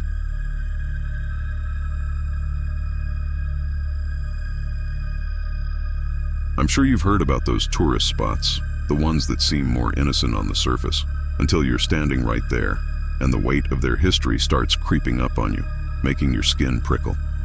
You've seen them in the brochures, maybe watched a documentary or two about them, and you've probably thought, yeah, that would be cool to visit. I thought the same once. That's how I ended up on a night tour in the Czech Republic, following a guide through some of the most chilling, haunted landmarks in Europe. It wasn't just any ordinary tour, though. This was a special one, the kind of tour meant for the thrill seeker, for the kind of person who wants to feel the hairs on the back of their neck stand up. The kind where they promise you'll see things, real things, that most tourists would never even believe. I was in Prague with a group of about 10 people. We were all gathered together, meeting by a pub that smelled of old wood and cheap beer, somewhere near the infamous Black Castle. Now, I'd heard about this place before. It's one of the oldest fortresses in Europe, built in the 1100s, and it's been the site of countless atrocities. Hundreds of people had been tortured and murdered there during the Inquisition, and even today the locals will tell you, with a straight face, that the castle is cursed. Our guide was this guy named Lucas, young, early 30s, wearing a black hoodie with the hood pulled low over his head like he was trying to hide his face. He was sharp-eyed, though, and when he spoke, it was like his voice had been carved from stone, calm, deep, and unsettling. He told us the usual stuff about the castle, the history, the brutal executions, the blood that had stained its walls. But there was something about his tone that made it feel more personal, like he knew something we didn't. "I'm going to take you to the place where the worst of it happened," Lucas said, his voice echoing against the ancient stone buildings. "The darkest part of the castle. You might not want to go there, but if you don't, you'll never know the truth about what really happened." Truth. That word stuck in my mind like a thorn.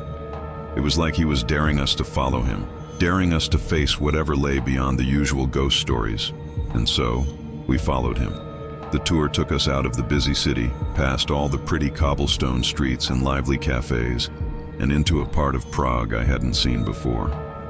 The air got colder, thicker, and the moon hid behind thick clouds, as though it didn't want to be seen either. It was quiet, too quiet, like everything had gone still, waiting. When we finally reached the Black Castle, I could feel the hairs on my neck prickle. The castle itself looked ancient, weathered and dark, looming against the night sky like a shadow from another time. Its walls had been weathered by centuries of storms, and they seemed to sigh with the weight of all the death they had witnessed. We gathered in front of the massive iron gates. Lucas didn't even flinch as he pushed them open with a creak that could be heard miles away. The others were starting to get uneasy now, myself included, but Lucas didn't seem bothered. It was like this was just another walk in the park for him. Once inside, the mood shifted. It was no longer the typical spooky, haunted castle vibe. This felt real. The cold in the air wasn't just from the wind. It felt like it was coming from the castle itself, like it was alive in some dark, malevolent way. We started down a narrow stone corridor, lit only by Lucas's lantern. The walls were covered in ancient symbols and etchings, most of them so worn down you couldn't make them out. But every now and then, one would catch the light and send a shiver down your spine. The deeper we went, the more the air seemed to press in on us, like we were descending into something far worse than just a building. At the end of the corridor, Lucas stopped. The lantern light flickered. "Here," he said, his voice low. "This is the heart of the castle, the place where it all began." He motioned to a large wooden door, dark and imposing.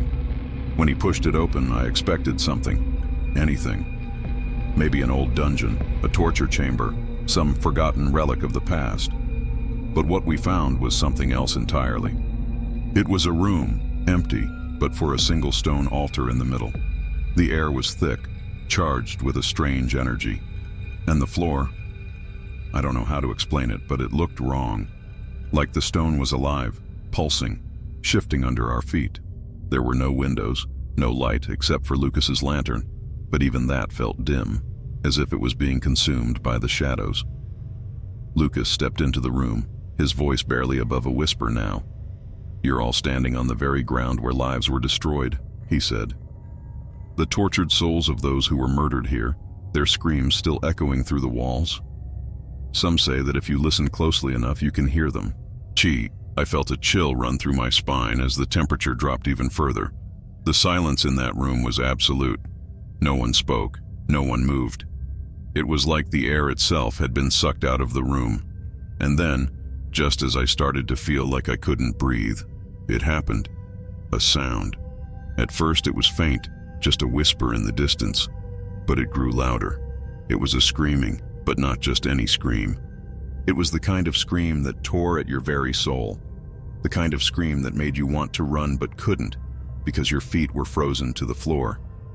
It was coming from everywhere, all around us, as if the very stones themselves were crying out in agony. The others started to panic, scrambling to the door, but Lucas didn't move. He stood there, unmoving, staring into the dark corner of the room, his face twisted in something that wasn't quite fear, but something much worse. "This is why you came, isn't it?" he asked, his voice trembling. "To see the truth?" I felt it before I saw it. The temperature dropped even more, and then I saw it. A shape shifting out of the darkness. It was human, but not quite. Its features were distorted, its body contorted in ways no person should ever be. It reached toward us, its eyes hollow, black, filled with a hunger that made my stomach churn. I don't know what happened after that. I remember running.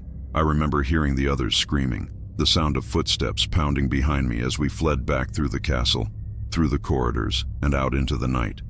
But no matter how fast I ran, that feeling, that weight, stayed with me. When I got back to my hotel, I couldn't shake the image of the thing in the dark corner of the room. It's still there, haunting me, waiting. If you ever find yourself in Prague, in front of the Black Castle, remember this: not all ghosts rest peacefully. Some are still hungry, and they wait for those foolish enough to enter their domain.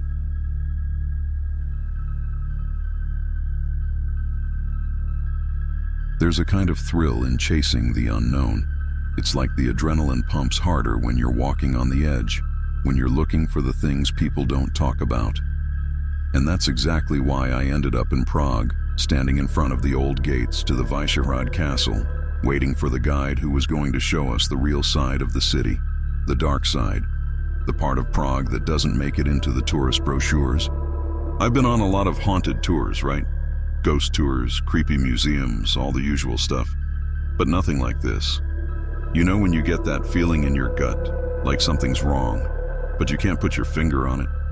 That's exactly what I felt when I saw Lucas, the guide, standing under a lamppost. Lucas wasn't like the typical tour guides, brightly dressed, smiley, full of life. No, Lucas looked like he had stepped straight out of a horror novel. His eyes were dark, his hair long and wild, and he wore an old leather jacket that looked like it had seen more than its fair share of storms. When he spoke, his voice was calm, low, too calm for someone standing in front of a group of strangers. It had a weight to it, like the words were soaked in something old and heavy. "Tonight," he said, motioning for us to follow him, "we'll be walking through the places that the city doesn't want you to see. The places that hold memories." The group, about 10 of us, started moving, and I could already tell this was going to be unlike any tour I'd been on. No gimmicks, no fake ghosts. This felt real. There was an unsettling silence around us, the kind of quiet that presses down on your chest. No one spoke. We just followed Lucas down a narrow cobblestone street. Lucas led us to a part of Prague that felt forgotten. The buildings were crumbling, the streets narrow and winding. It was like stepping into a different era, one that didn't belong in the modern world. As we moved further away from the tourist areas, the air seemed to thicken, heavier, like something was waiting. I wasn't the only one feeling it. The others in the group were starting to look nervous, their footsteps quickening as they walked behind Lucas. One woman whispered to her friend, but her voice caught in her throat, like she'd seen something in the shadows. That's when I noticed it, how the shadows seemed to move just slightly, like they weren't quite right. I shook it off. I had to. But the thought didn't leave me. We reached the castle gates. They were high, dark iron covered in rust. There were no guards here, no one to tell us what was going on. Just the cold wind and the sound of our footsteps echoing off the stone. Lucas smiled in that way that wasn't really a smile, more like a knowing smirk. "We're going in," he said. He didn't wait for anyone to say anything. He just stepped forward and pushed the gates open with a groan. The others hesitated, but curiosity won out. We followed. Inside the castle walls, it was like stepping into a grave. The air was cold, heavy, and the stone under our feet was slick with moss. We could barely make out the details of the architecture in the dim light. The only sound was our breathing, quick and shallow. "Welcome to Vyshegorod," Lucas said. "This was once a fortress, a place of protection, but that's not what it is now." I looked around, uneasy. The castle loomed over us, dark and imposing, like it was watching us.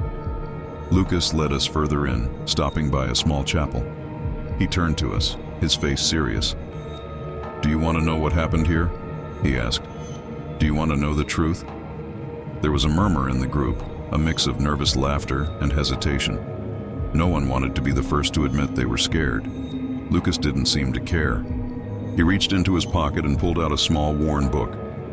It looked old, like centuries old, and he held it up for us to see. "This book belonged to someone who was part of the history of this place," Lucas said. "A priest who lived and died here. His name was Father Thomas, but he wasn't a normal priest. No, he had a secret, a dark one." Lucas opened the book, and as he did, something strange happened. The air around us seemed to shift. The shadows in the corners of the room deepened, stretching toward us like they were alive. I felt my heart start to pound in my chest. Father Tomas had been a man of faith, sure, but he had dabbled in something far worse than prayer. According to Lucas, Tomas had made a deal with the devil, and it had cursed the castle, not just the castle, but the land around it. Lucas's voice dropped even lower, and I had to strain to hear him. "He called something here," Lucas said. "Something old, something hungry, and when it got what it wanted, it took." The temperature dropped. I swear I could see my breath now, even though we were standing inside. I turned to look at the others, but their faces were all pale. No one was laughing now. The ground beneath our feet shifted again, like the earth itself was unsettled. Lucas continued, his voice barely above a whisper. "This place is cursed, and tonight we'll see why."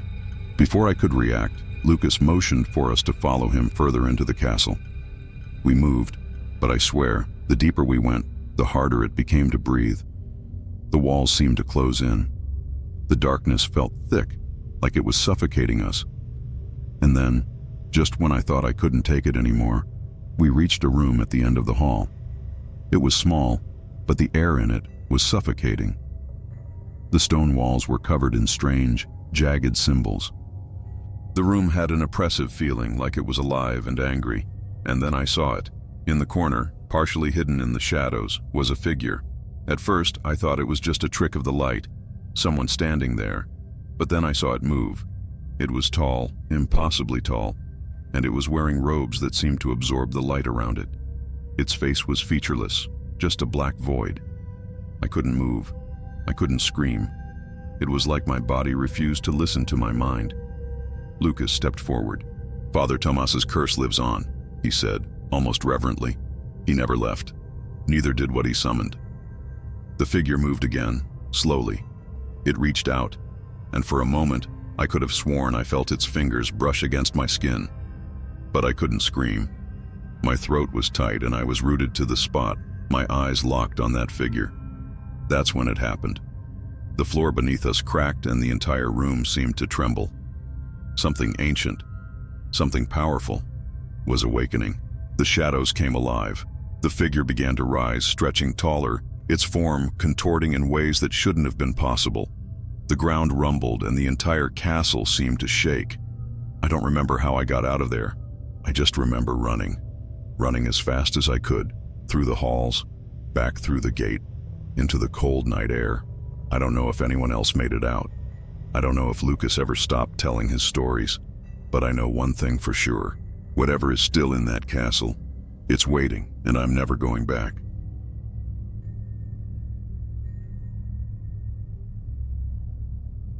We were supposed to be just another group of tourists walking around one of the most well-known abandoned places in the world, Pripyat, the ghost city that used to be home to the workers of Chernobyl. We'd signed up for the tour expecting a thrill, maybe a scare or two, like the stuff you see in movies. But what we got wasn't part of the itinerary. What we got was something far, far darker than any of us had prepared for. It all started innocently enough. Our guide, Sergei, was the type you'd expect, someone who seemed to enjoy telling stories more than actually talking about history. He had that disheveled look to him, like he'd seen more in his years than most people would ever want to, but it worked for him. His eyes were hard, like he didn't trust anything anymore. "We're heading into a place where the past still lives," Sergei said, as we stood in front of the eerie, rusted Ferris wheel in the center of Pripyat's amusement park. "Most people don't understand. Pripyat is alive in a way that other cities aren't." I remember the chill that ran through me when he said that. At first I thought it was just the wind, but it wasn't. It was something in the air, something that didn't belong. The streets were eerily quiet, the air thick with that weird, unnatural stillness you only get in places abandoned for decades. The buildings were crumbling, the paint peeling off the walls like dead skin. You could still make out faint outlines of old murals that once celebrated a bright future. But there was no celebrating here anymore.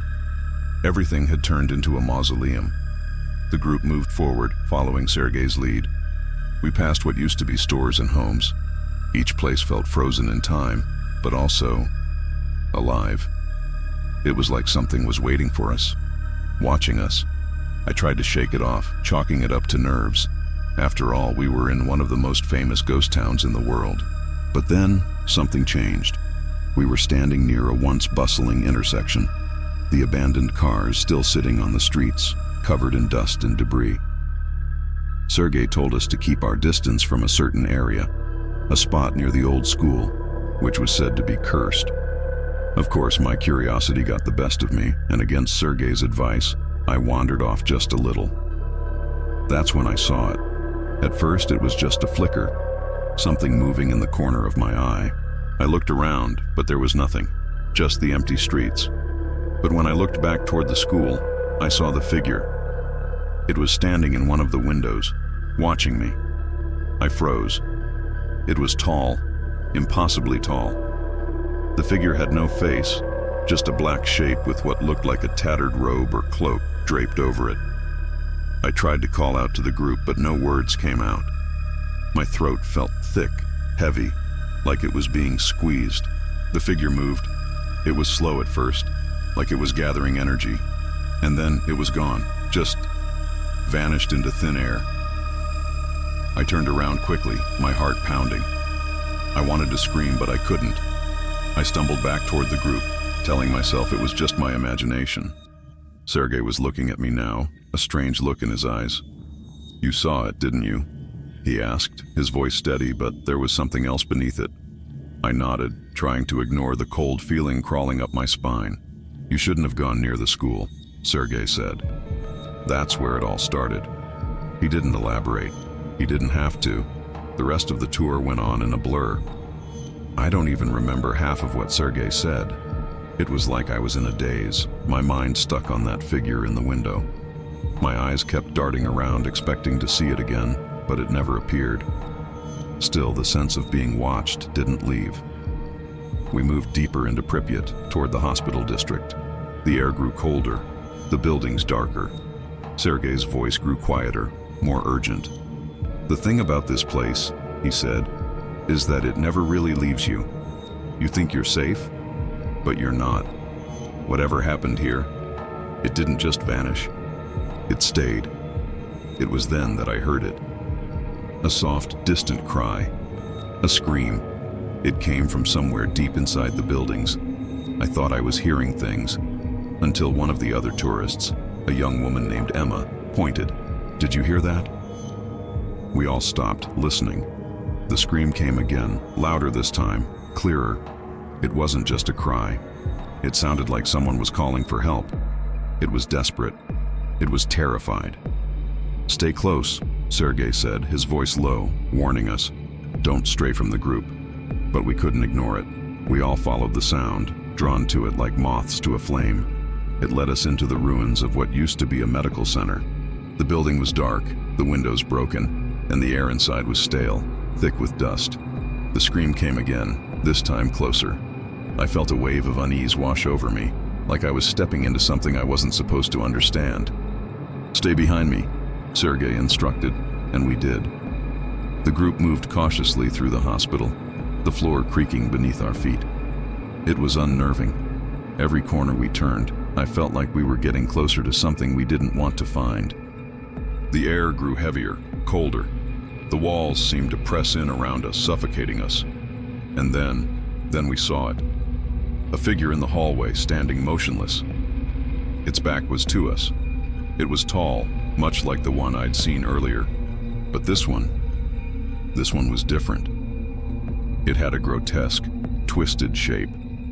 It didn't move, but I could feel its presence. It wasn't a human figure anymore. It was something else, something wrong. Then, the scream came again, this time right behind us. We spun around, and there it was. Another figure, but this one was a child, its face contorted in agony. I don't know what happened after that. I remember running. Everyone was running, but it felt like the walls were closing in. We didn't stop until we were back outside, gasping for air, the daylight burning our eyes. Sergei didn't say a word. He just kept walking, like he'd seen this before, like it wasn't new to him. He didn't even look back. I'm not sure what we saw that day, or what we heard. Some things are better left unspoken. But I do know this. Pripyat is still waiting. The city doesn't just hold memories, it holds something much worse. And it's not done with us yet. Maybe it never will be.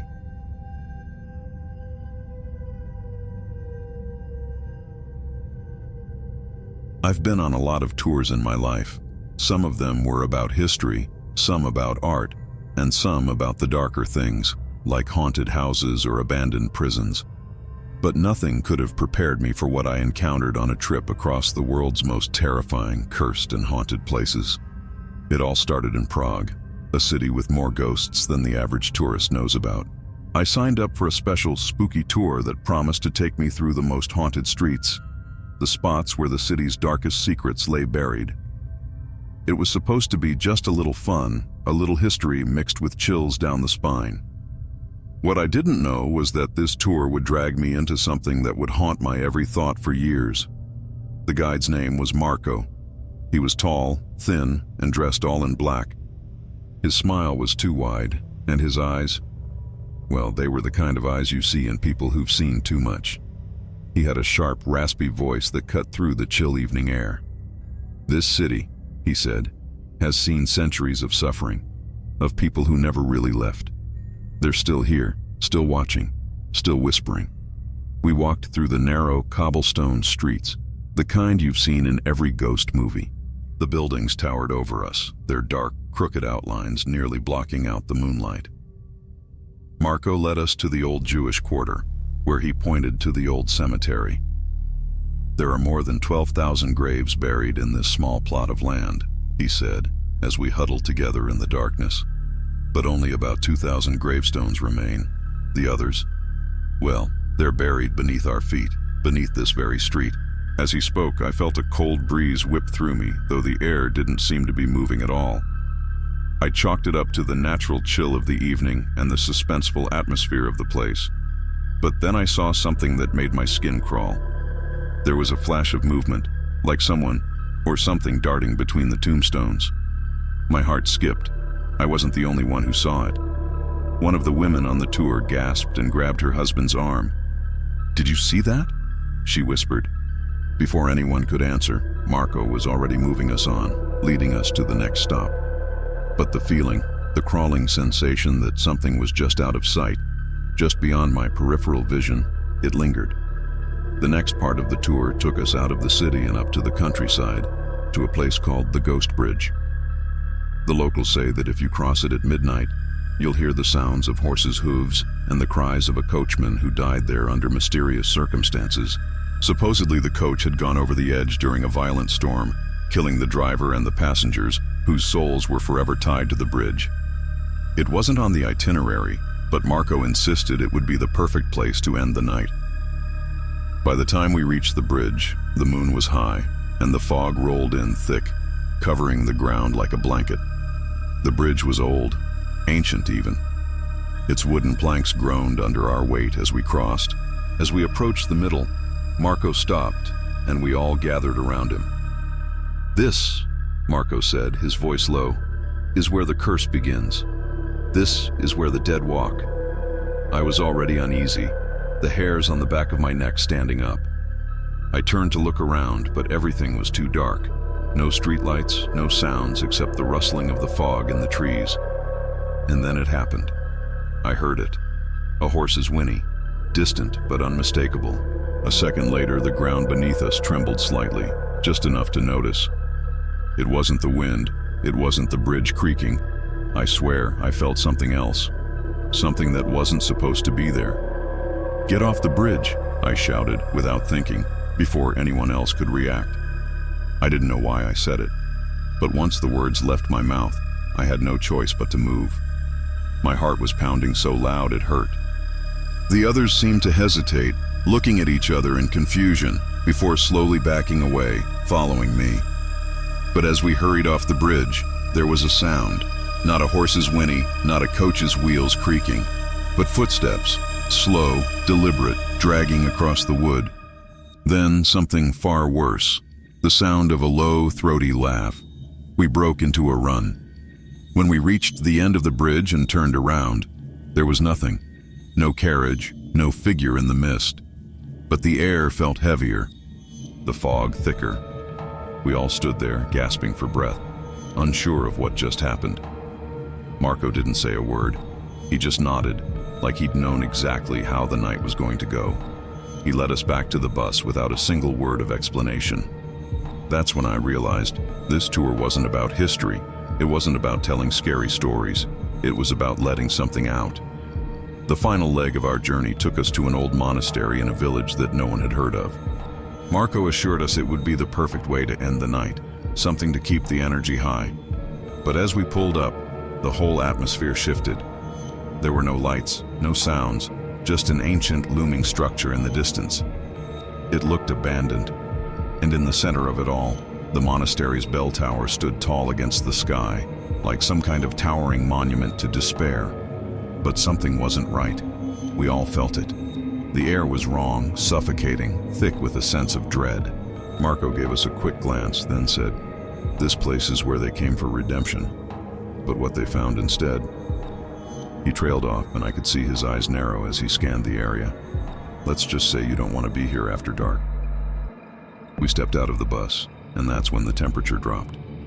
It wasn't just the cold night air, it was a shift, like something had sucked all the warmth from the world. I looked up at the bell tower. The silence was unbearable, and that's when I heard it, a single haunting chime from the tower. One, just one. And that's when the shadows moved. They weren't like ordinary shadows either.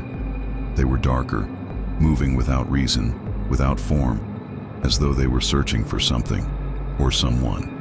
We ran, again, but there was no escape. By the time we got back to the bus, most of the group was in a state of shock, eyes wide, faces pale. Everyone was murmuring, but no one was making sense. I looked at Marco. He didn't seem surprised. In fact, he seemed pleased, almost too pleased. "There are places on this earth that remember," he said, before disappearing into the fog that had rolled in so thick it swallowed the city whole. I don't know how I ended up back at my hotel, but when I woke up the next morning, I found something strange. My wrist, where I had been wearing a watch, was cold, marked with something that looked like claw marks. Something had touched me. I don't know where that tour took us, but I know I'll never go back. Some doors shouldn't be opened, and once you've seen what lurks behind them, you can't unsee it.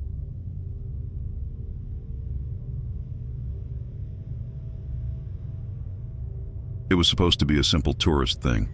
Just a walk, a quick trip through some of the world's creepiest places. Nothing too serious, nothing to lose sleep over. But as I stand here now, writing this, I realize that every one of us on that trip should have known better. We should have never signed up for that dark side of the world tour. It wasn't just the places that were haunted, it was the people too.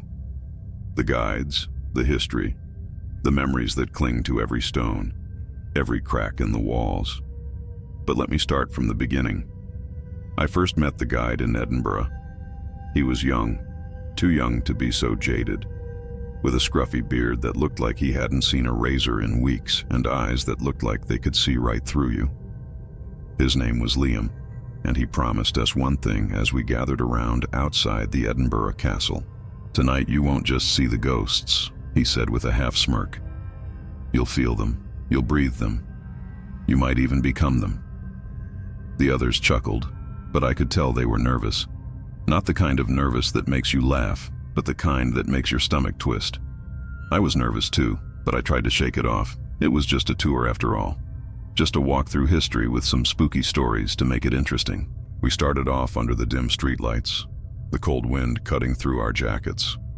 Edinburgh at night has this weird feeling about it, the kind where the city seems alive in a way it shouldn't be. We walked through dark alleys, past the old buildings that seemed to lean over us like they were watching. Liam spoke in that low voice of his, weaving stories of the city's dark past, of murders, betrayals, and strange disappearances that happened centuries ago.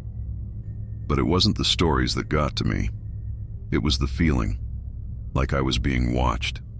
Not just by Liam, but by something else. Something old, something that had been waiting, for who knows how long, for us to come. The first stop was an old graveyard, which I expected. I mean, when you're doing a haunted tour, there's always a graveyard. But this one felt different. The stones were worn, half covered by ivy, and they seemed to reach for the sky, jagged and broken. Liam took us to the oldest part of the cemetery, where a row of tombstones jutted up like the teeth of a skull. The wind howled through the trees, making the branches creak. "Here," Liam said, his voice suddenly dropping low. "This is where the city's worst criminals were buried, and some of them didn't stay buried." He paused, and I swear I could feel the temperature drop. Not just a chill in the air, a real cold, one that sank into your bones. "One man in particular," Liam continued, "was a butcher. He killed his family, then took his own life. But before he died, he cursed the land, said he'd return, and that anyone who walked through the gates of this cemetery after dark would hear his voice." The group laughed nervously, but my eyes kept darting around, scanning the shadows, looking for something, anything. I don't know what I expected, but I didn't expect the silence. Not complete silence, but the kind of silence that feels like it's pressing in on you from all sides. That's when I heard it. A voice. A whisper, like someone was breathing right next to me. I spun around, but no one was there. The group was still gathered, their faces wide with curiosity and discomfort. But I swear, I heard it. Someone muttering in my ear, a low guttural growl, like a voice coming from somewhere deep in the ground. I tried to brush it off. Maybe it was just the wind, or my imagination. But the rest of the tour was downhill from there. We walked through the streets, Liam leading us deeper into the heart of Edinburgh, where the buildings pressed closer together, like they were trapping us in a maze. The sounds of the city seemed to vanish the farther we went. And that's when it happened. We were standing in front of an old building, an inn that had been closed for years. Liam stopped and pointed at the dark window. "This," he said, "is where the hauntings are strongest. This is where the most brutal murder in Edinburgh's history happened." He didn't need to explain more. The sense of dread that filled the air made my stomach drop. I wanted to leave, right then, but I couldn't move. None of us could. Then the door of the building creaked open. Just a crack, And that's when I saw it. A figure standing inside, just beyond the threshold. A pale face, black eyes staring at us, unmoving. It didn't speak. It didn't move. It just stood there, watching. Liam didn't flinch, didn't seem surprised. He simply nodded. "That's him," he whispered. "The man who never left. The one who killed his family, and many more after that." And then, before I could even react, the door slammed shut. But I could still feel the presence inside. I could still feel those black eyes burning into me. We all stood there, frozen, until Liam spoke again, his voice barely above a whisper. "We should keep moving," he said, like it was the most casual thing in the world. But I couldn't shake the feeling that something had followed us. The rest of the tour was a blur. I don't remember much about it. Just flashes of dark streets, shadows that seemed to move on their own, and that same suffocating feeling of being watched. But one thing sticks with me, clear as day. As we were nearing the end of the tour, just before we were supposed to head back to the bus, we passed by an old church. It was small, hidden behind a wall of thick trees, and the air around it felt wrong. Not just eerie, but heavy, like there was something pressing down on my chest. Liam stopped us, looked at each of us with that same empty stare, and said, "One more stop. You'll thank me later." Against every instinct in my body, I followed him through the gate and into the churchyard. The others hesitated, but Liam kept walking, and we all followed, almost like we were hypnotized. That's when I saw it. At the back of the churchyard near the wall, there was a figure kneeling. I couldn't make out its face, but I could feel the cold radiating from it. And then, as we got closer, I saw the hands. They were twisted, claw-like, digging into the earth as if trying to pull something out. And the whispers, they started again, louder this time. "Leave," someone whispered. "Leave before it's too late." I don't know what happened next. One moment I was standing there, paralyzed by fear, and the next, I was running. We all were, running, pushing each other, tripping over ourselves as we fled the churchyard, the whispers chasing us, echoing in our minds. When we finally made it back to the bus, I couldn't breathe. I couldn't even speak. I looked around at the others. They were all as shaken as I was. Liam didn't even look at us, just kept his eyes on the road, his hands gripping the steering wheel so tight his knuckles were white. And then, in the silence of the bus, I heard a voice, low, soft, and cold. "You should never have come," it whispered. That's when I realized. The tour wasn't about ghosts or haunted places. It was about them. They were the ones who'd been leading us all along. And now, they're coming for me.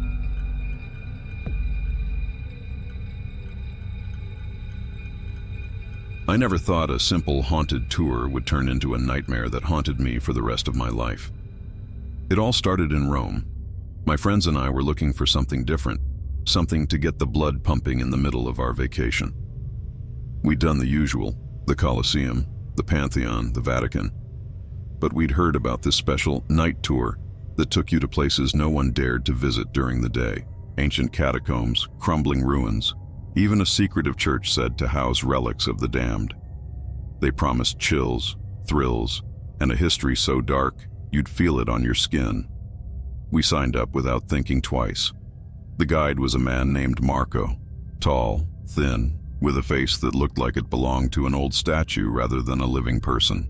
He had sharp eyes, cold and unblinking, that seemed to miss nothing. I remember him warning us from the start that this tour wasn't for the faint-hearted. He said it with a grin, but there was something about the way he said it that made me uneasy. The tour wasn't going to be about ancient Roman history. It was about the history they don't tell you in textbooks. The kind of stuff that makes your skin crawl, the type that never really leaves you. It started innocently enough. We walked through the streets of Rome, the old cobblestone paths echoing beneath our feet, the sound of our footsteps mixing with the distant hum of the nightlife. Marco led us through narrow alleys, and the further we went, the less the city felt alive.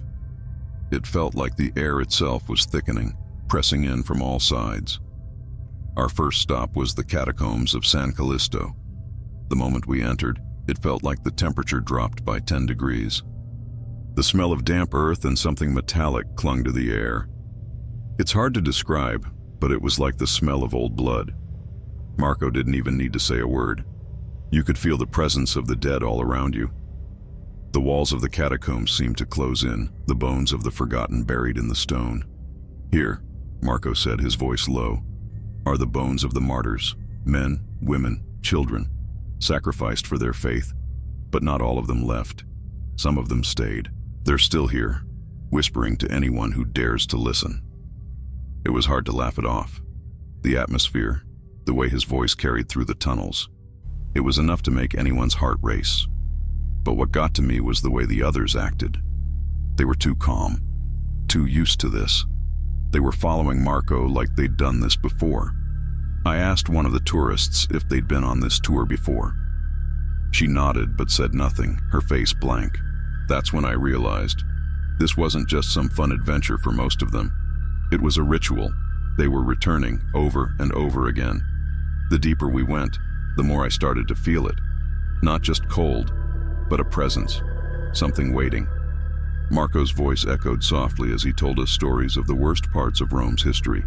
Sacrifices, curses, and murders that never saw justice. As he spoke, I felt something brush past me. At first, I thought it was just another tourist. But when I turned around, no one was there. I looked at my friends, but their faces were pale, their eyes darting around, as if they were seeing something I wasn't. We moved on, past the narrow hallways lined with empty niches where bones once rested. Marco led us to the oldest part of the catacombs, where the walls were covered in strange symbols, symbols that looked alive. They seemed to shift when you weren't looking directly at them. "Don't look too long," Marco warned, his voice tightening. "They'll see you, and if they do, you'll never leave." I scoffed. I mean, come on, it was just some old carvings, right? But my skin crawled. I didn't want to look at them anymore. When we reached the heart of the catacombs, the light flickered and went out. A laugh, hollow, soft but unmistakable. It came from the darkness, and it wasn't Marco. A couple of the tourists screamed, but Marco didn't even flinch. He stood perfectly still, as if waiting for something. Then, slowly, a light came back on, flickering weakly. But there was something different about it. The shadows stretched unnaturally, like they were alive, twisting and shifting along the walls. "Stay close," Marco said, his voice growing even colder. "The real danger is just ahead." That's when I heard it, a soft, breathy whisper in my ear. It wasn't English, it wasn't anything I'd ever heard before, but it was there. The others didn't seem to hear it. They just moved forward like they were in a trance. But I couldn't move. My legs were frozen, like they were stuck in concrete. When I finally forced myself to take a step forward, I looked down at the floor. The ground was covered in old, cracked bones. But they weren't scattered. No, they were arranged in patterns, the same symbols as the ones on the walls. But this time, they were in the bones themselves. And some of them had eyes. Eyes that were watching. I turned to leave, but Marco stopped me. "You're not done yet," he said. His eyes were different now. Darker, like something inside him had woken up. "There's more to see, more you need to understand." I wanted to scream. I wanted to run, but my feet wouldn't move. It was like the whole place was pressing in on me and my brain just couldn't process it anymore. I looked at my friends. They were no longer with me. They were just gone. And Marco was standing there, waiting. And the whispering, it was louder now, coming from all directions, all at once. And it wasn't just in my ear anymore. It was in my head. Marco moved closer, his face inches from mine. "They don't leave," he whispered, "and neither will you." That's the last thing I remember about that night. I woke up outside the catacombs, lying in the cold cobbled street, the others gone. Gone without a trace. I never saw them again, and I never went back to that tour. But here's the thing, I'm still hearing the whispers. They follow me in my dreams, in the quiet moments. They never stop. And one day, I know I'll return. because they're not letting me go.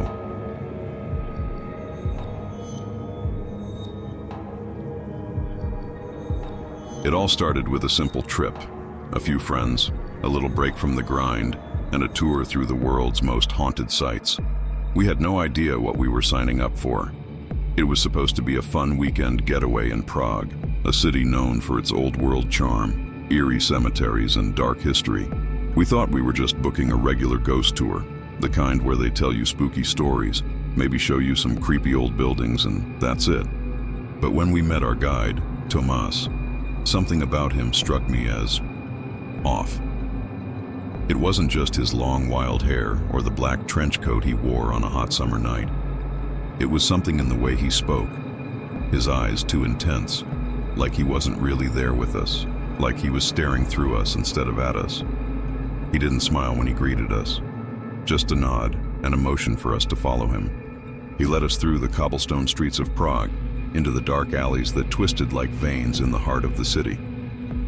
The sun had set, but the city didn't seem to want to sleep. There was a fog rolling in from the river, and the street lamps cast an eerie glow, flickering just a little too much. The first stop was the old Jewish cemetery, a place where thousands of people had been buried, overcrowded graves piled on top of each other, stones crammed into every available space. Thomas's voice was quiet, almost reverent as he told us about the history of the place, the suffering that had happened there. The ground was uneven, and I kept tripping over the old, worn gravestones. I felt like I was being watched, but I didn't say anything. It could have just been the atmosphere. The graveyard was spooky enough to make anyone feel that way. But then Tomas started talking about a man named Jacob. Jacob was an innocent soul, Thomas said, his eyes scanning the crowd, but his focus never quite landing on anyone.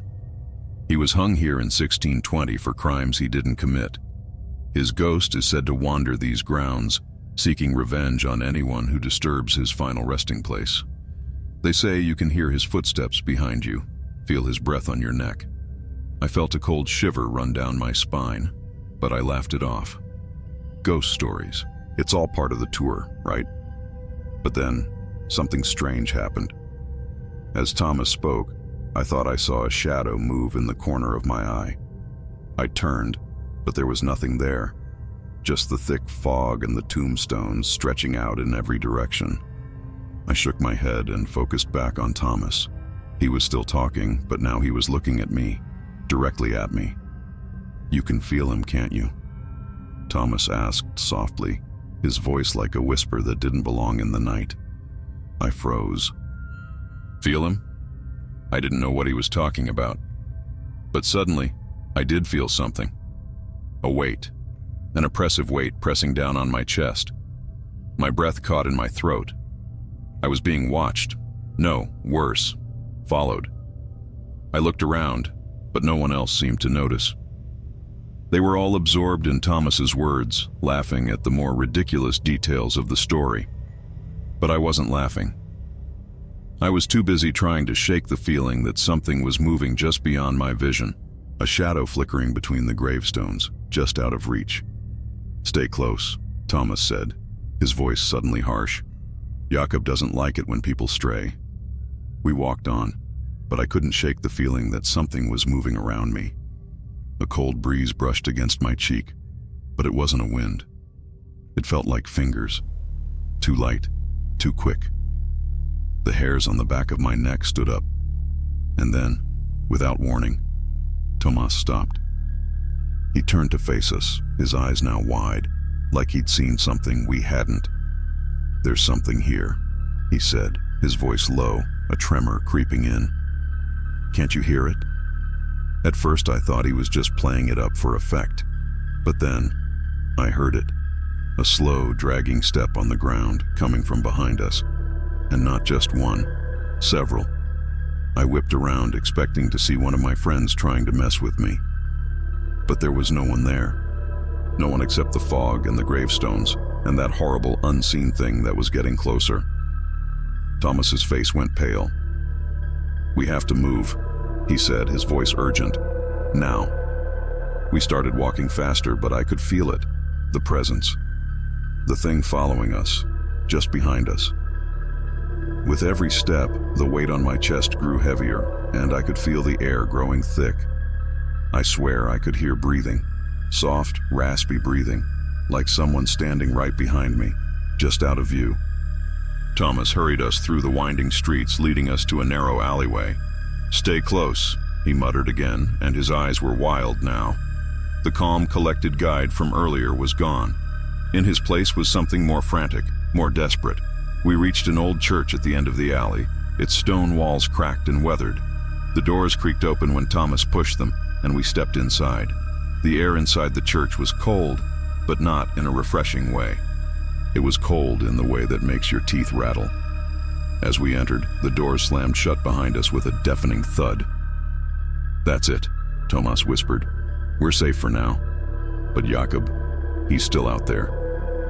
I didn't know if I was more scared of what he was saying, or of the fact that the other tourists seemed completely unfazed by the whole thing. They were standing around, chatting quietly among themselves. One of them was even taking photos of the stained glass windows, completely oblivious to the fact that there was something wrong with this place. But I wasn't oblivious. I was staring at Thomas, trying to figure out what was going on. The fog outside had rolled in thick, and through the small windows of the church I could see shadows moving. Not just shadows, figures. Tall, thin figures, standing too still, too quietly. And then Thomas did something that made my heart stop. He stepped into the center of the church and raised his arms like he was summoning something. "Jakob," he called into the silence, his voice echoing against the stone walls. "Come, my friend. We're waiting for you." I wanted to run, but my legs wouldn't move. My body was frozen, trapped in that church with whatever Thomas had summoned.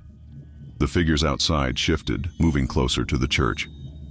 And the whispers, those low, rasping whispers that had been growing in my ears for the last hour, grew louder. I wasn't sure what happened next. Maybe I blacked out. Maybe I was pulled into some kind of trance.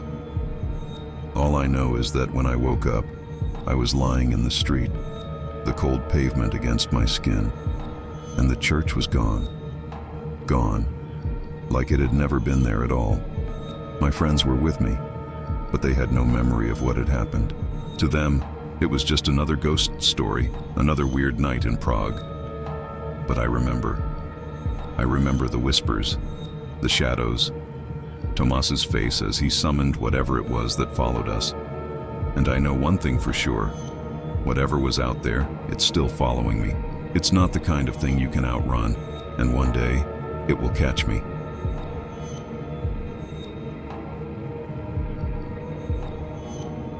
It wasn't supposed to be anything out of the ordinary. A simple tourist excursion. A walk through a few of Europe's most haunted places with a guide who was as much an actor as he was a historian. But looking back, I realized that's when it all began. It all started in Edinburgh, Scotland, on a gray Tuesday afternoon, the sky just on the edge of rain. I was traveling with my partner, Riley, who was always the one to insist on these adventurous activities. Ghost tours, haunted pubs, creepy castles. I was just tagging along, partly to humor her, partly because I was curious if there really was anything more to the ghost stories than just stories. The tour guide was named Alistair, a man who looked like he'd stepped out of a Gothic novel. Tall, broad-shouldered, with wild, untamed hair and eyes that were always too sharp, too knowing. He introduced himself with a smirk, one that didn't quite touch his eyes. "Welcome, dear travelers," he said, his voice like gravel in a storm. "You've chosen the right night for this. Scotland's spirits are always restless, but tonight they are particularly active." I wasn't sure if he was playing up the drama for effect, or if he actually believed what he was saying. His tone was so heavy, though, that I couldn't help but feel uneasy. Riley was right in her element, her eyes gleaming with excitement. Me? I was just trying to keep my skepticism intact, even as something in the pit of my stomach told me there was more to this tour than I'd bargained for. The first stop was the infamous Greyfriars Kirkyard. The graveyard's history was drenched in tragedy, death, and mystery, but it was also notorious for its dark energy. Tourists gathered around the large iron gate, and Alistair began recounting the legend of the Covenanters' prison, a place where, during the 17th century, hundreds of Scottish prisoners were held, tortured, and executed. He spoke of ghosts, of shadows that moved where no one was. But it wasn't the ghosts that got to me. It was the feeling of watching, the sense that someone, or something, was just out of sight, waiting for the moment to strike. "You'll want to watch your step," Alistair warned, his voice dipping lower. "It's said that those who mock the spirits here are never quite the same again." The group chuckled nervously. I did too, but there was this nagging feeling that wouldn't leave me. It was as if the very air in that graveyard had weight to it, pressing down on me, on all of us. We moved deeper into the tombs, following Alistair, who kept pausing to tell us about mysterious figures who appeared in the distance, only to vanish when approached. It wasn't until we reached the corner of the graveyard that I first saw it. At first I thought it was just a trick of the shadows, but the longer I stared, the clearer it became. There was a woman standing at the far edge, a silhouette draped in black. She stood still, her head slightly tilted, and her face hidden under the hood of her cloak. Her body was stiff, unnaturally so, like she was waiting for something, or someone. The wind picked up, and her cloak fluttered, but her feet didn't budge. I felt my heart hammer in my chest as I looked away quickly, my breath catching in my throat. "Do you see that?" I whispered to Riley, my voice a little too high. She glanced around, confused. "See what?" she asked. "The woman, over there, at the edge of the graveyard." Riley looked again, but whatever I had seen was gone. There was no figure, no shadow. Just the tombstones, weathered by time, the damp earth beneath us. "Come on, it's just the wind," she said, grabbing my arm and pulling me back into the group. But I couldn't shake it. That feeling, that sense of being watched. As we left the graveyard and Alistair led us through the foggy streets of Edinburgh, I tried to brush it off, but the unease lingered. We walked past old buildings that seemed to lean in, their windows staring down at us like the eyes of ancient beasts. Alistair's stories became darker, more disturbing as we passed through alleyways and across bridges that creaked underfoot. Then, the next stop, a dark, crumbling mansion on the edge of the city. Alistair told us it was a once grand estate, abandoned after a tragic incident. The death of the lady of the house who, according to legend, had lost her mind after her husband was murdered on their wedding night. The woman had wandered the halls for years after, endlessly searching for her lost love, but her search never ended. As Alistair led us into the old mansion, the air grew thick with dust, the floors creaking underfoot. Riley's flashlight flickered as we walked down a narrow corridor, its walls adorned with faded paintings of the lady in question. Her face hauntingly beautiful, but her eyes hollow, as if the pain of her sorrow had consumed her. Alistair stopped in front of a door at the end of the hall.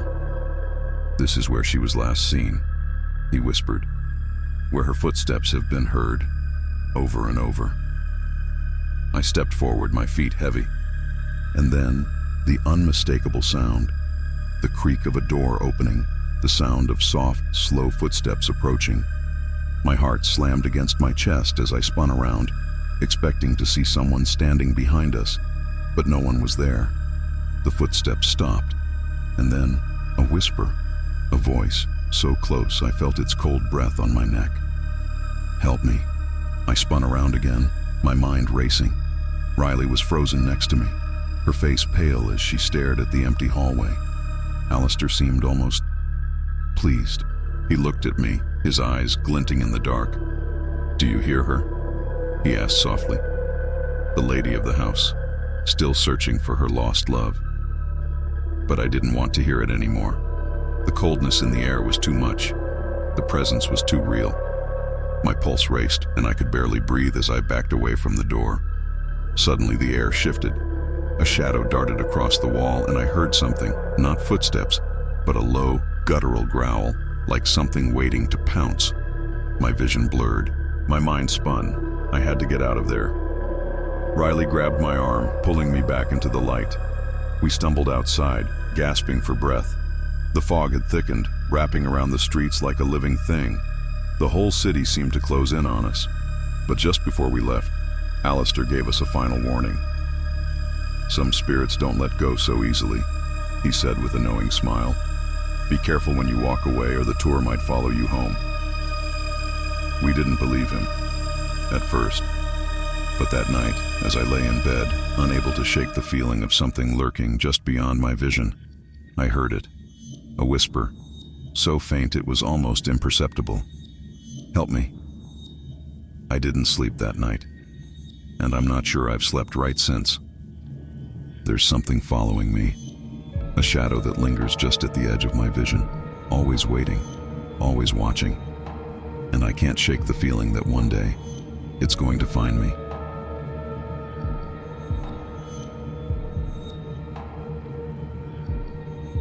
You've heard the stories, right? About those haunted places around the world. The ones where the dead never really left? Yeah, I thought I knew it all too. Haunted castles in Europe, abandoned asylums in America. Hell, I even did one of those ghost tours in New Orleans once. But nothing prepared me for Chichen Itza. I was just looking for a vacation, you know? Something off the beaten path, something a little different.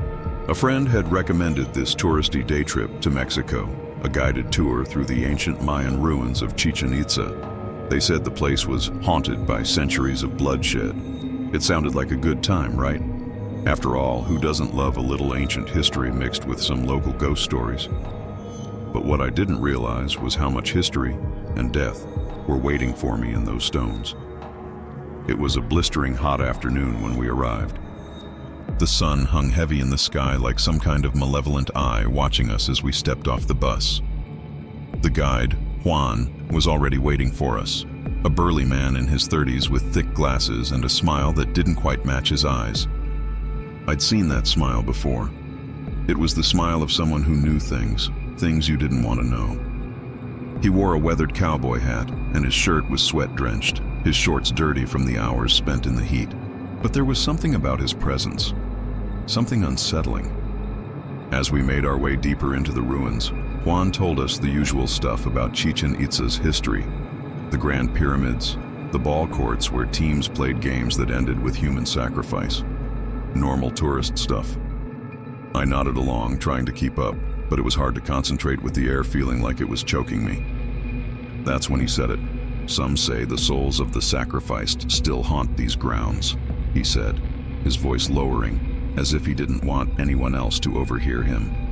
"That the shadows here move on their own, that they follow those who come too close." The group laughed nervously, but there was no mistaking the look in his eyes. He was serious.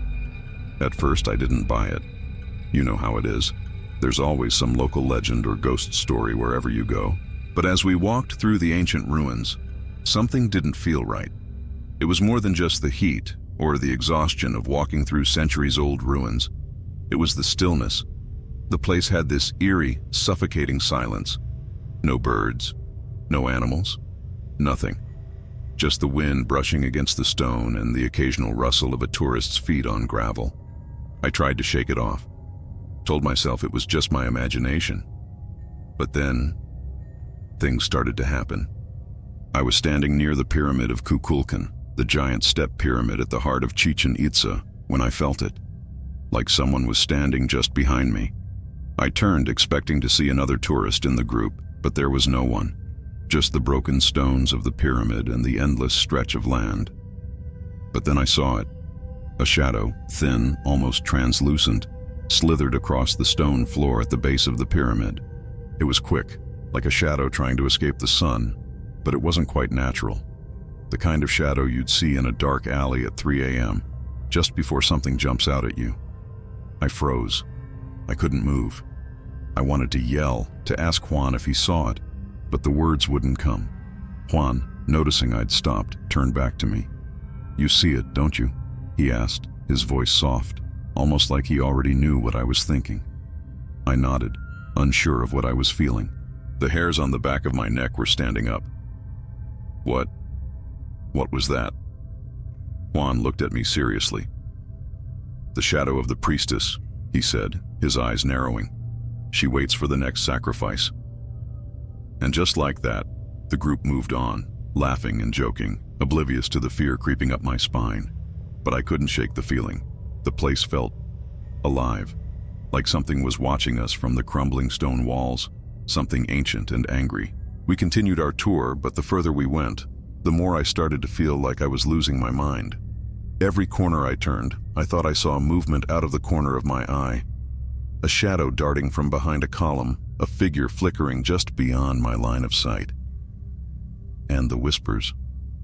There were whispers too. Faint, barely audible, like someone calling your name from a distance. At some point, I got separated from the group. The others had gone ahead, lost in the excitement of the tour. I found myself near the Temple of the Warriors, a towering structure of stone with hundreds of ancient carvings along its walls. It was quieter here, and I felt the oppressive silence fall over me once again. That's when I saw her. At first I thought it was just another tourist, but the figure wasn't quite right. She stood motionless at the top of the steps, dressed in a long flowing white robe. Her hair was dark and wild, cascading down her shoulders. She didn't look like someone who belonged there, not like a tour guide or a modern-day visitor. She looked ancient, out of place. And then I saw her face. Her eyes were hollow, not just empty, but black, like there was nothing behind them. No soul, no life, just darkness. I couldn't move. I couldn't breathe. She didn't blink, didn't move.